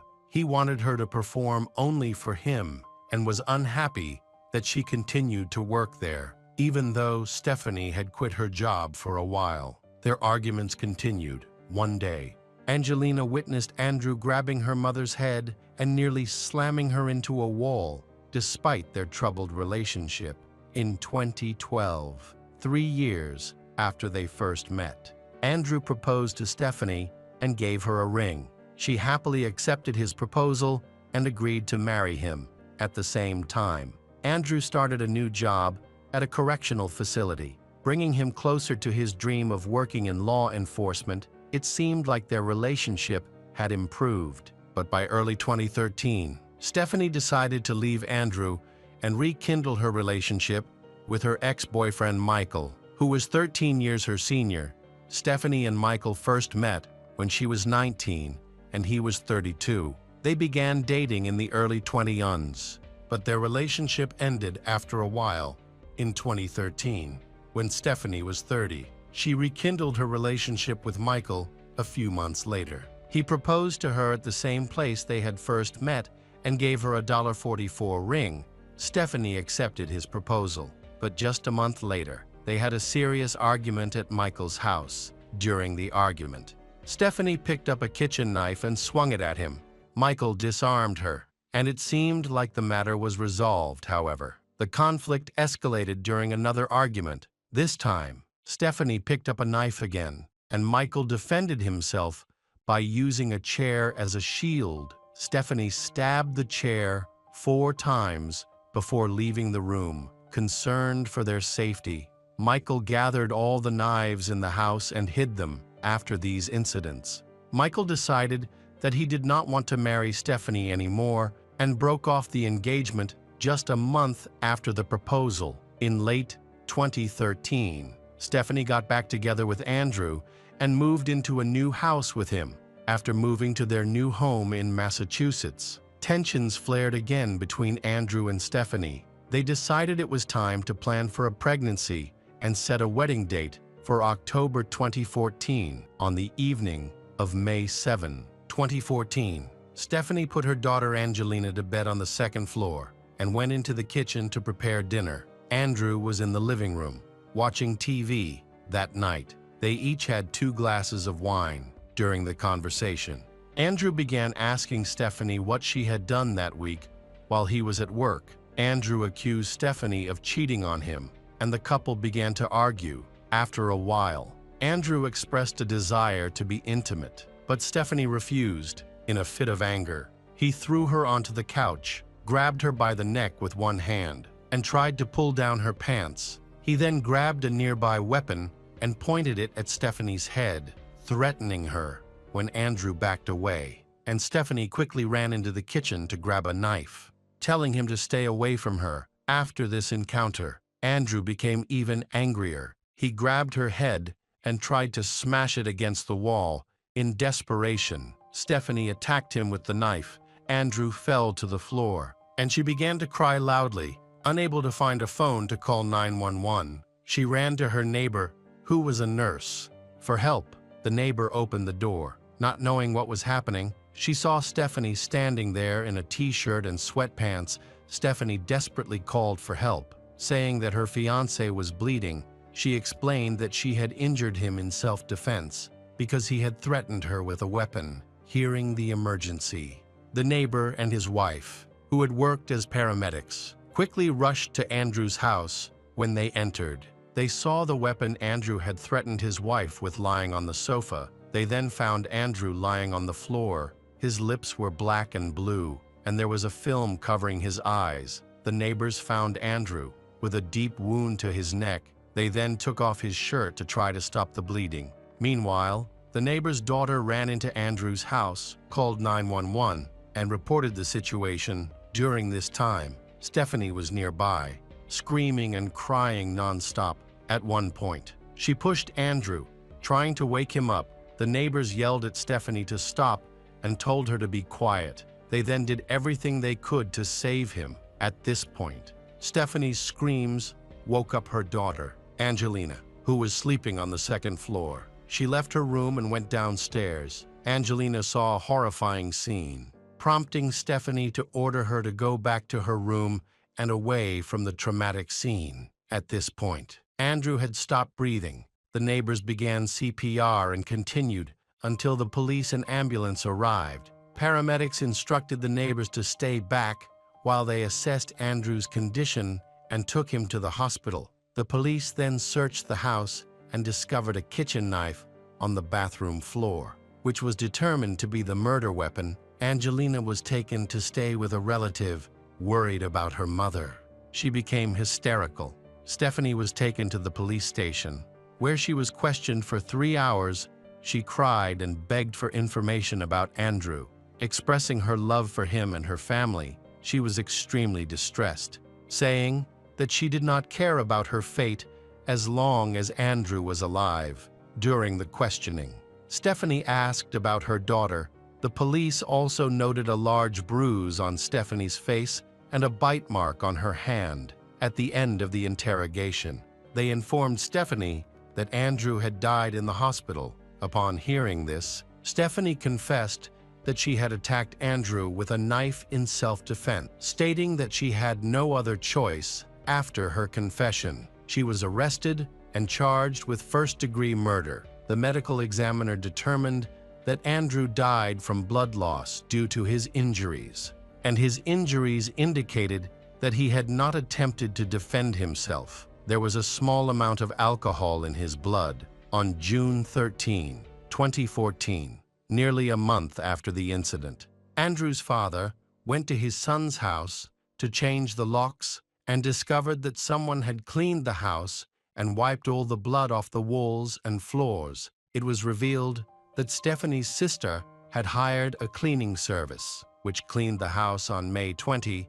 Stephanie provided the police with a photo from 2010 showing her with a black eye. Claiming that Andrew had attacked her, she recounted an incident in which Andrew became angry over the t-shirt she was wearing. He allegedly grabbed her, threw her onto the bed, tore the t-shirt off, and then held a weapon to her head. Stephanie stated that when Andrew was angry, he could be very intimidating. Cell phone records revealed that the relationship between Andrew and Stephanie was troubled and turbulent. The police had to review 18 pages of text messages on one particular day in August 2013. A photo of a deep cut on Andrew's right forearm was found on his phone that same day. He texted Stephanie asking for help because the wound was bleeding profusely, but she replied that it was none of her business and that she would not assist him in calling the police. Stephanie admitted that they had an argument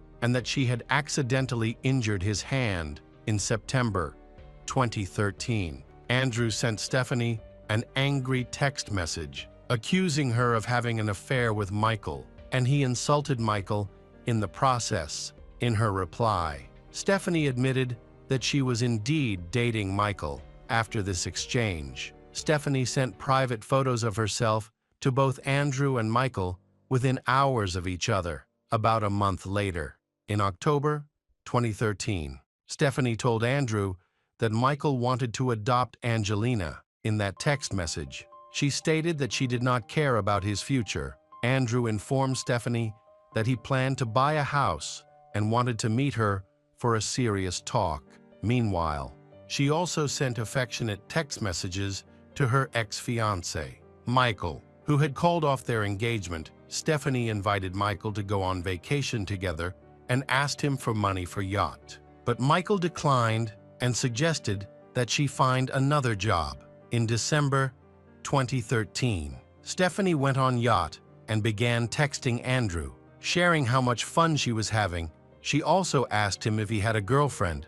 After the cruise, Stephanie reconciled with Andrew and moved into his new home. Their text messages revealed that she had become pregnant shortly after they got back together, although things seemed to be improving. Stephanie frequently expressed to Andrew that she felt abandoned by his long hours and lack of communication. In January 2014, at a doctor's appointment, Stephanie received the devastating news that her baby's heartbeat had stopped. She texted Andrew, saying that she felt like she had lost a part of herself. Andrew's parents noticed that their son was becoming more distant and that their communication was decreasing. In February 2014, just 3 months before the tragedy, Andrew's mother tried to contact him but was unable to reach him by phone. Concerned, she and her husband went to the house where Andrew lived with Stephanie. When they arrived, they saw both their cars in the driveway but received no response after ringing the doorbell several times. After about 15 minutes, Andrew finally opened the door to let his parents in. They spent some time talking and exploring the first floor of the new home. Shortly after, Stephanie came down from the second floor and told Andrew's parents to leave. They quietly left the house and drove away. Andrew's parents accused Stephanie of trying to prevent their son from communicating with the family 8 years after the tragedy. In early 2022, the trial for the murder of Andrew Wagner began. Stephanie was placed under house arrest with a Jeep's ankle bracelet that tracked her movements. Prosecutors argued that Stephanie was guilty of premeditated murder, while Stephanie's defense attorney claimed she acted in self-defense. Prosecutors presented witnesses who testified that they saw Stephanie lose her temper and attack her fiancé multiple times. Stephanie's ex-husband, Michael, testified that she had confessed to him multiple times that Andrew Wagner had attacked her and hit her in the face. However, Michael never saw any bruises or injuries on her. A friend and co-worker at the nightclub where Stephanie worked stated that she often saw bruises on Stephanie's arms, which Stephanie covered up with makeup. Another friend, a dancer, recounted an incident where Andrew came to the club and got into a fight with Stephanie. After the fight, he sat on a bench and began drinking a cocktail that contained 2 bullets at the bottom of the glass. A co-worker informed security about this. But when they approached Andrew, the bullets were no longer in the glass. Stephanie's sister was called to testify in court. She stated that she had a close relationship with Stephanie and often discussed Stephanie's relationship with Andrew, whom she had met only 10 times. The sister observed bruises on Stephanie's legs, arms, face, and neck, and she believed that these injuries were caused by Andrew. Despite this, Stephanie continued to defend him to their family. Stephanie's sister shared another disturbing incident that occurred during a karaoke night with Stephanie and Andrew. During that night, the couple got into a fight due to Andrew's jealousy, and he attacked Stephanie in a bathroom stall. When she emerged, she was crying and her hair was disheveled. Stephanie begged her sister not to reveal what had happened. When they returned home, tensions flared again between Stephanie and Andrew, prompting her sister to comment on the bathroom fight. This remark only added to Andrew's anger, causing him to throw Stephanie to the ground and threaten her with a weapon. Fortunately, he soon released her. After the incident, Stephanie's sister urged her to break up with Andrew. Despite these events, neither of them reported the violence to the police. Stephanie reflected on what had happened. She felt confused and uncertain about her next steps, lacking money and housing. She lived with Andrew and endured his abuse. The judge found Stephanie Fernandez guilty of manslaughter, and she was sentenced to 10 years in prison. Her daughter, Angelina Fernandez, is now studying to become a psychologist. She looks forward to working in court, supporting victims and their families, and eagerly anticipates the day she can be reunited with her mother.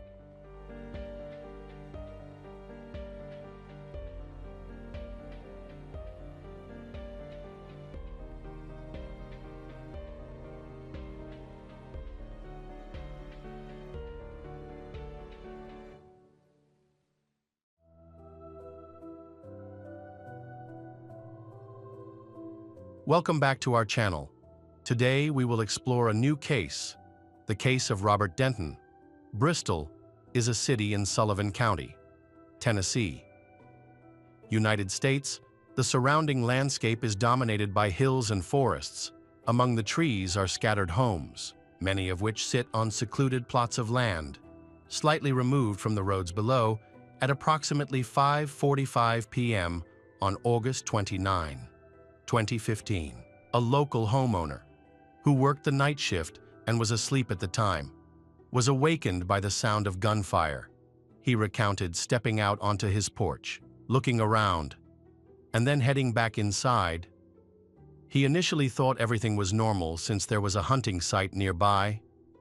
However, he found it strange that this time the gunfire was rapid and stopped abruptly. Another local resident was in his backyard when the shooting began. He said he heard 10 to 12 shots followed by shouting, with the entire incident lasting less than a minute. After the sound of gunfire stopped, he saw a man running down the driveway of a neighboring house, where the driveway met the main road. The trees cleared, making the scene visible. The man attempted to get into a car to escape, but his pursuer was close behind. A few more shots rang out before the car sped off down the road. That evening, 19-year-old Robert Denton called 911 after being attacked in his left arm. Despite his injury, he managed to drive to a neighbor's house to contact emergency services. Robert reported that his grandmother, mother, and stepfather had been attacked within 5 minutes. Police arrived and began searching for the shooter. Soon, the narrow rural road was filled with ambulances. A medical helicopter landed in a field near the scene to take the surviving victims to Johnson City Medical Center. Inside the home, officers found 2 women dead: Lena Rose, 57, and her daughter, Toshia Milhorn, 39.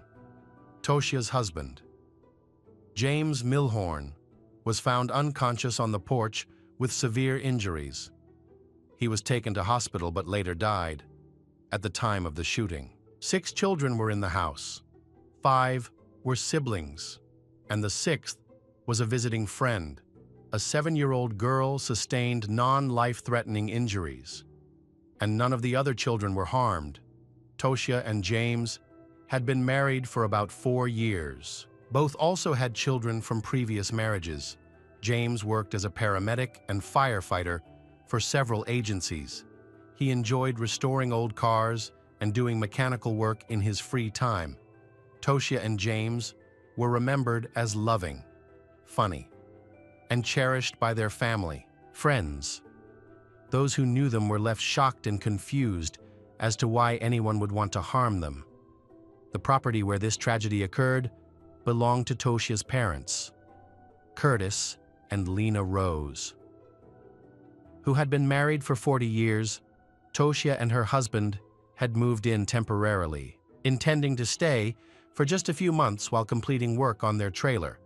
At the crime scene, Curtis said that, after he found out relatives were attacked, Robert had already run out of the house and was fleeing down the driveway, believing his grandson was responsible for the murders. Curtis chased after Robert while running. Curtis called emergency services and caught up with Robert at the end of the driveway. He fired one attack that hit Robert's car window and another that struck Robert in the arm, despite being wounded. Robert managed to flee in his car.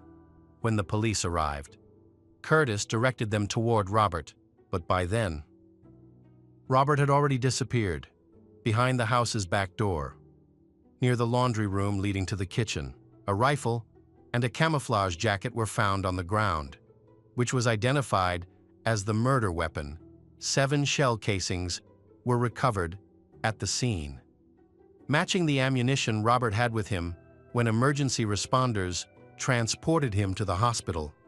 Investigators determined that Robert had purchased this weapon at a military surplus store. A few weeks prior to the incident, a manhunt was launched for Robert. He then was arrested and charged with 6 counts, 3 for first-degree murder and 3 additional charges, 2 for aggravated assault and 1 for reckless endangerment. In February 2016, Robert pleaded not guilty after considering all factors, including his age at the time of the crime. The death penalty was removed. If he were to be convicted of the murders, Robert was held on $1 million bail. No charges were filed against Curtis, as law enforcement concluded that his account was consistent with the physical evidence. Curtis's version of events was accepted by law enforcement and became the foundation of their understanding of the massacre. Robert Denton, commonly known as Seth, was primarily raised by his grandparents. His mother, Toshia, reportedly struggled with mental health issues, including bipolar disorder. And Robert himself may have faced similar challenges. He briefly joined the military, but was later discharged and returned to live with his grandparents for a time. As a young adult, Robert sought independence and moved into a local apartment with a roommate. Shortly before the murders, Robert lost his job at a fast food restaurant. He had no criminal history or known violent tendencies, according to relatives and friends. However, Robert deeply resented his mother after interviewing those close to him. Authorities believe they were able to piece together the events leading up to the tragedy. Robert reportedly drove to his grandparents' house, parking at the bottom of a steep dirt driveway at approximately 1:45 p.m. He exited the car, put on a camouflage jacket, retrieved a semi-automatic rifle, and walked up the driveway past an above-ground pool before entering the house through the back door. Once inside, he swiftly attacks all 3 victims within seconds. Police were unable to determine the exact order in which the victims were attacked. After the attacks, Robert went outside, removed the camouflage jacket, and left it next to the weapon. He then crossed the property to his grandfather's trailer, where his grandfather was working, and knocked on the window. Robert is said to have called his grandfather out, apparently to urge him to call 911. Detectives believe Robert intentionally avoided involving children or his grandfather in the attack. They suspect his primary target was Toshia, while Lena and James were likely killed because they were present and witnesses to the murder. In late 2016, during jury selection at the Sullivan County Courthouse, Robert unexpectedly disrupted the proceedings. After several hours, the judge announced a brief recess when the trial resumed. Robert had already even threatened to dismiss his attorneys. Robert's defense team presented an alternative version of events. They accused his grandfather, Curtis Rose, of committing the murders and argued that investigators had made critical mistakes, particularly by ignoring evidence pointing to Curtis as the shooter rather than Robert. They pointed out that on the day of the incident, police allegedly asked no further questions about Curtis's involvement. Deputies from the Sullivan County Sheriff's Office who spoke with Curtis at the scene similarly avoided pressing him with follow-up questions. Besides, Robert's roommate testified for the prosecution to help establish a motive. He explained to the jury that Robert had expressed deep hatred for his mother over the years. Robert had frequently threatened to kill her, though family and friends who heard these threats dismissed them as immature outbursts rather than genuine intent. They never believed he would act on them. Another friend of Seth's also testified that a few months before the murders, he and Robert visited a military surplus store. At the store, Robert purchased 2 firearms. The store owner later confirmed the firearm purchase and verified the serial numbers. The defense argued that the strongest piece of evidence in the prosecution's case was the testimony of Curtis Rose, who had previously admitted to attacking Robert. Curtis once again recounted the events of that day. He explained that Robert had knocked on the side of the trailer to get his attention. Curtis then glanced into the room and, in a rush, ran into the house. Once inside, Curtis saw his daughter slumped unnaturally in a dining chair, covered in blood. Realizing she was dead, he desperately searched the entire house for his wife, Lena. Eventually, Curtis returned to the living room after checking the bedroom. At this point, Curtis noticed his son-in-law, James, lying on the front porch and making noises that caught his attention. He then went into the kitchen, where he found his wife dead. Sitting between the table and the refrigerator, after discovering her body, Curtis returned to the bedroom to retrieve a gun. He then got into his van and drove down to the lower part of the driveway. He admitted that, at this time, he intended to kill Robert. Robert later testified. Providing his account of the events, he explained that, on that Saturday evening, he had called his aunt to ask where his mother was living because he wanted to visit his grandfather, with whom he shared a close bond. Robert and his grandfather occasionally went to the shooting range together, so he packed 2 weapons and a large amount of ammunition into his car. His aunt assured him that his mother wasn't living at his grandfather's house, but in a trailer elsewhere. This reassured Robert, as he wanted to avoid any interaction with his mother. Knowing it would lead to an argument, confident he wouldn't encounter Toshia, Robert drove to his grandfather's house. Robert parked at the end of the driveway and carried his weapon. Intending to show it to his grandfather, they briefly discussed ammunition. And during their conversation, Robert handed the weapon to his grandfather. According to Robert, his grandfather then walked into the house with the weapon, and Robert followed. Expecting that they might check for compatible ammunition, Robert recounted that when he entered the house behind his grandfather, the latter immediately began to attack with the weapon. Robert claimed that, from his position behind Curtis, he saw his mother sitting at the table and witnessed his grandfather kill her. His grandfather suddenly snapped, prompting him to panic and flee the house. Fearing for his life, however, the defense provided no clear motive as to why Curtis would have committed the murders. The trial lasted 8 days and included nearly 200 pieces of evidence. Both Curtis's shoes and Robert's shoes were covered in blood. The testimonies of Curtis and Robert contradicted each other, however. The jury confirmed that there was a lie in the testimony, according to Robert's friend and the arms dealer. The rifle used in the murder belonged to Robert. In fact, he had brought it to the Curtis house, and Robert still had bullets when fled. The jury deliberated for 2 full days on the first day. The jurors grew so tired after 5 hours of reviewing evidence that they requested to pause for the night. When they resumed the next day, they unanimously agreed on all 6 charges in the indictment. The jury found Robert Denton guilty of first-degree murder. The jury recommended a life sentence for Robert. With no possibility of parole for at least 51 years, Robert continues to claim his innocence. He is currently serving his sentence at the Turney Center Industrial Complex in Tennessee, the Millhorn. Children are still being cared for by family members.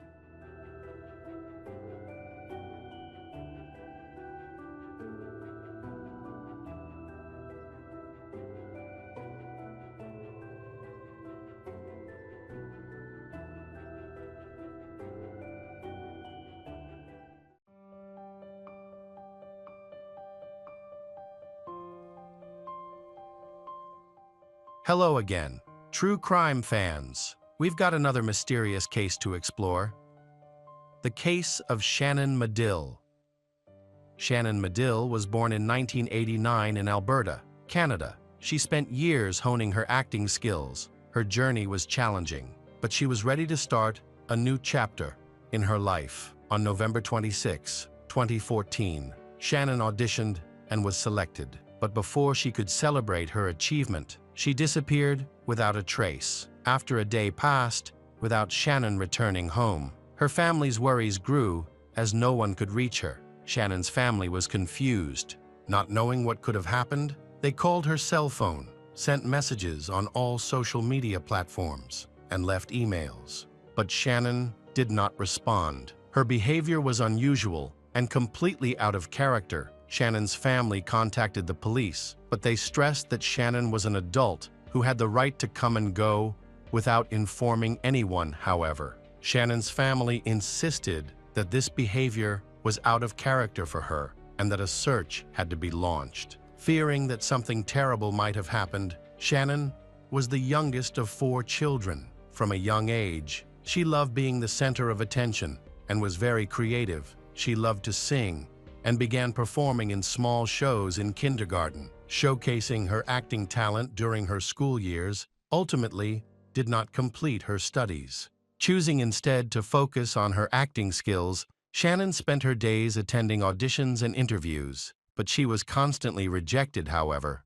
during this time, she found an opportunity in comedy and began performing stand-up, which helped her become famous in 2010. When Shannon turned 21, she attended a party with friends to relax there. She met Joshua Burgess. He was quite different from Shannon, but they quickly connected, and these differences eventually helped balance each other out. The couple enjoyed spending time together, watching TV and playing video games. They shared many interests, which strengthened their relationship. After 4 years of dating, the couple decided to get married. In May 2014, Shannon began planning her wedding. With Joshua's active support, their wedding, attended by only their closest family members, was a joyous event. However, the couple did not seem completely happy. Over the next month, Shannon focused on her acting career, attending more auditions, some of which took place in Edmonton, a city 3 hours north of Calgary, where she lived with her husband. This meant she spent a lot of time traveling between the two places. Shannon has appeared in numerous television shows, voiced audiobooks, and even acted in plays. She has often expressed her belief that great success awaits her in Edmonton.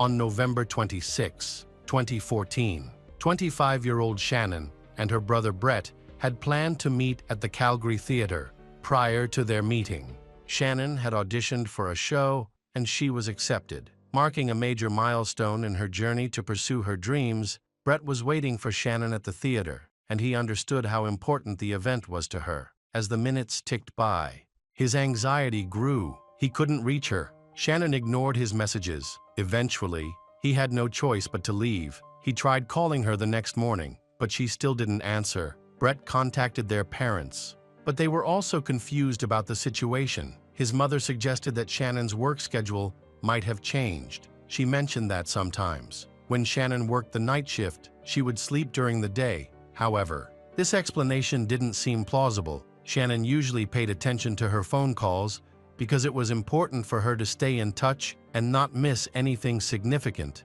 To reassure herself, their mother thought that when Shannon woke up in the evening, she would realize she had missed the calls and would eventually call back. A voicemail message was left for Shannon, and her family assured her that they were not angry with her. They just wanted her to let them know she was safe. Unfortunately, she did not respond, worried that something was wrong. Her relatives, including her husband Joshua, went to the police for help. They reported her missing and speculated that she might have been in an accident while traveling to or from Edmonton. Initially, the police were slow to act on their request, but after some persuasion, they began to get involved. Eventually, the police launched a search operation. Hospitals were checked, but no accidents were reported that day. The following days were a blur. Family members anxiously awaited any news. During this time, Shannon did not shop, did not use any credit cards, and there were no activity records on her car. As if she had disappeared, she also stopped using her social media accounts, where she often shared updates about her acting career. Unexpectedly, a few days later, Joshua reported to the police that he had found Shannon's cell phone in her pants pocket at home. He also discovered her car, but the police did not find anything suspicious. Nearly 2 weeks passed without any news until the police found some unusual photos. 2 photos of a girl with her hair covering her face were found attached to a tree in a Calgary park, although the identity could not be confirmed. The girl bore a strong resemblance to Shannon, especially due to her bright red hair. It appeared that a potential kidnapper was taunting the police. Search efforts were organized in Big Sugar Creek, one of Canada's largest parks. Several teams were formed, including volunteers and Shannon's family members, for 2 days. Police scoured a large area, assisted by specially trained dogs and a rescue helicopter that surveyed the park from the air. Unfortunately, these efforts were unsuccessful. It was later discovered that the images that prompted the search were part of an art project created by local university students. Realizing that their photos had been mistakenly taken as evidence in connection with the case, the students contacted the police to clarify the situation. During this time, her family anxiously awaited news, but there were no clues regarding Shannon's whereabouts. It was unclear whether she would ever be found alive. The idea of a kidnapping seemed unlikely, as no ransom was demanded, nor had the family been contacted. Joshua revealed a previously unknown fact to the police. He explained that his wife had been struggling with her acting career for years. One evening, she called him and confessed that she had considered jumping off a bridge during a particularly difficult time. She had just suffered another disappointment after auditioning for a role in a television series she had hoped to land. Fortunately, she was able to overcome the emotional pain, but she later suffered a nervous breakdown. The police were concerned that such a traumatic experience might have led her to consider end life. Police and divers searched rivers in the area, hoping to find any sign of her. Unfortunately, despite exhaustive searches along the riverbank for miles, they found no clues, and the investigation hit a dead end. By May 2015, nearly 6 months after Shannon disappeared, the police still had no clue as to her whereabouts. During this time, an experienced police officer named Christine took over the investigation, having worked in the homicide division for many years. She was known for her determination and attention to detail. Her previous efforts had led to the arrest of many dangerous criminals, and she was committed to solving this case. Christine decided to investigate those close to Shannon. She wanted to learn more about her husband, Joshua. From the beginning, he seemed like a kind and positive person. He cooperated fully with the police, allowing them to search his home twice and readily answering their questions. He also supported Shannon's family when they went to the police station to report her disappearance. Even after she went missing, the family kept in touch with Joshua, comforting each other and holding out hope. When asked about the possibility that Joshua was involved in Shannon's disappearance, all of her relatives responded that he could never hurt his wife. However, during discussions with Shannon's family about her husband, Joshua, the police made a surprising discovery. The couple had been married for over 7 months at the time of the tragic events, but it was only now, 6 months after Shannon's disappearance, that it was revealed that they had an open marriage. This meant that they were in an unconventional relationship where both Joshua and Shannon could have other partners. Joshua claimed that he proposed this arrangement and that Shannon agreed. Although she did not seem particularly interested in it, Shannon's family was also aware of the arrangement. This arrangement allowed Joshua and Shannon to explore their private lives more freely, especially when Joshua was dating other women. According to Joshua, they had no disputes about their open marriage. Surprisingly, Shannon knew about all of her husband's affairs and had even met some of his girlfriends. Officer Christine discovered that Joshua had had about 7 affairs during their marriage. It was important to interview all of his girlfriends. The police were then able to locate and question them without any difficulty. According to the investigation, Joshua's last girlfriend shared some intriguing details. She continued to see him even after Shannon went missing. This girlfriend revealed information that the police had never heard before. They discovered that just before Shannon went missing, there had been a serious conflict between her and Joshua concerning the openness of their relationship. When Shannon decided to end their open marriage, Joshua's girlfriend stated that to avoid further conflict, he agreed with Shannon's decision. However, a week later, Shannon discovered that Joshua was still in contact with his girlfriend. Despite his promise to end the relationship, she found out because he had locked his phone, which was unusual, as they had previously been free to check each other's devices. When Joshua gave her the password, Shannon discovered that instead of breaking up with his mistress, he had decided to marry her, making Shannon the second person in his life. Joshua claims he is planning to file for divorce soon. Shannon felt deeply betrayed after throwing away Joshua's phone. She carefully considered her situation and made some important decisions, including moving from Calgary to Edmonton. She was in the process of implementing this plan at the time of her disappearance. During this period, she continued to live with Joshua, but they arranged their schedules to avoid seeing each other. Their relationship was extremely strained. Shannon often worked night shifts, while Joshua had a completely different schedule, causing them to barely see one another, according to the investigation. Shannon's life ended on November 27, 2014.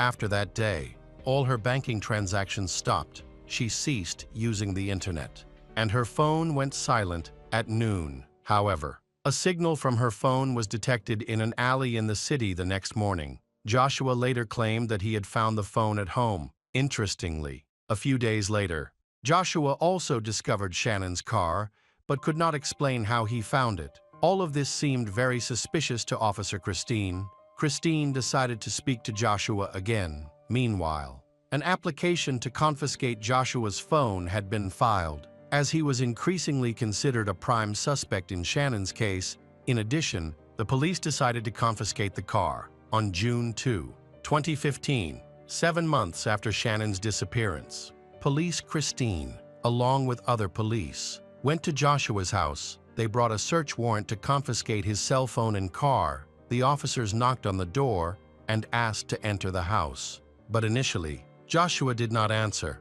After a while, he responded to the police and announced that he would be coming out soon. It appeared that Joshua was moving around inside, possibly trying to buy time to hide something. He answered the second police call, but explained the delay by saying that he was looking for his pants. Joshua spoke from behind a closed door and was asked to come out. Regardless of his appearance, the police sensed that something important was happening inside. They were prepared for any eventuality, including the use of weapons. Suddenly, he burst into tears and confessed to killing Shannon. After some persuasion, he finally opened the door. The police entered and saw Joshua bleeding. On the floor next to him was a military knife, which he had used to commit end life. He was rushed to the hospital. Joshua had lost a significant amount of blood, but he was not in critical condition and did not require surgery. The doctors were able to stitch up his wound. A psychiatric evaluation was needed to determine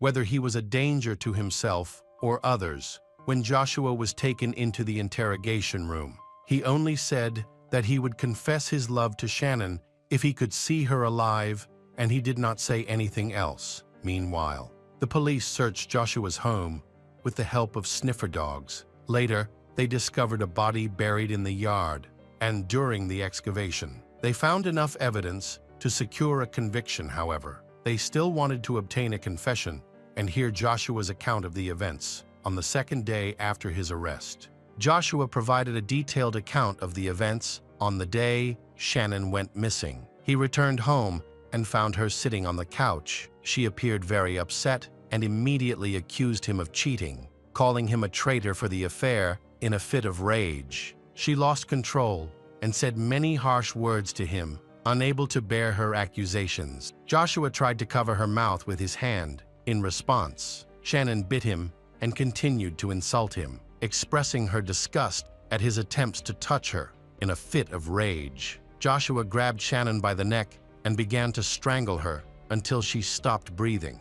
When he realized she was dead, he became frightened and was unable to call an ambulance because she was dead. When Joshua recounted this, he became emotional, cried, and clearly felt remorse for his actions. Finally, the confession brought him relief after 8 long months of carrying this secret. During this time, Shannon's body lay in their home. Despite being checked twice by the police, they ignored the containers on the back porch. which were hidden under trash bags to avoid detection, Joshua Burgess was charged with second-degree murder. Shannon's family eventually learned the truth about what had happened, shocking everyone to discover that the killer had been near them the entire time. Even helping to find Shannon, Joshua's trial attracted considerable public and media attention. Despite his remorse, Joshua did not want to make his confession public and refused to attend the trial. Shannon's family believed that he was a coward who did not dare to face Shannon's loved ones. The prosecutor's office and the family contended that it was a premeditated murder and that he was still trying to hide the evidence. He acted as if nothing had happened. Hoping to escape prosecution and punishment at the last minute, the jury found Joshua Burgess guilty of second-degree murder, and he was sentenced to life in prison. With the possibility of parole after 10 years, the family of the Shannon was unhappy with this sentence. They believed that it was Joshua's lifestyle that led to the end of Shannon's life.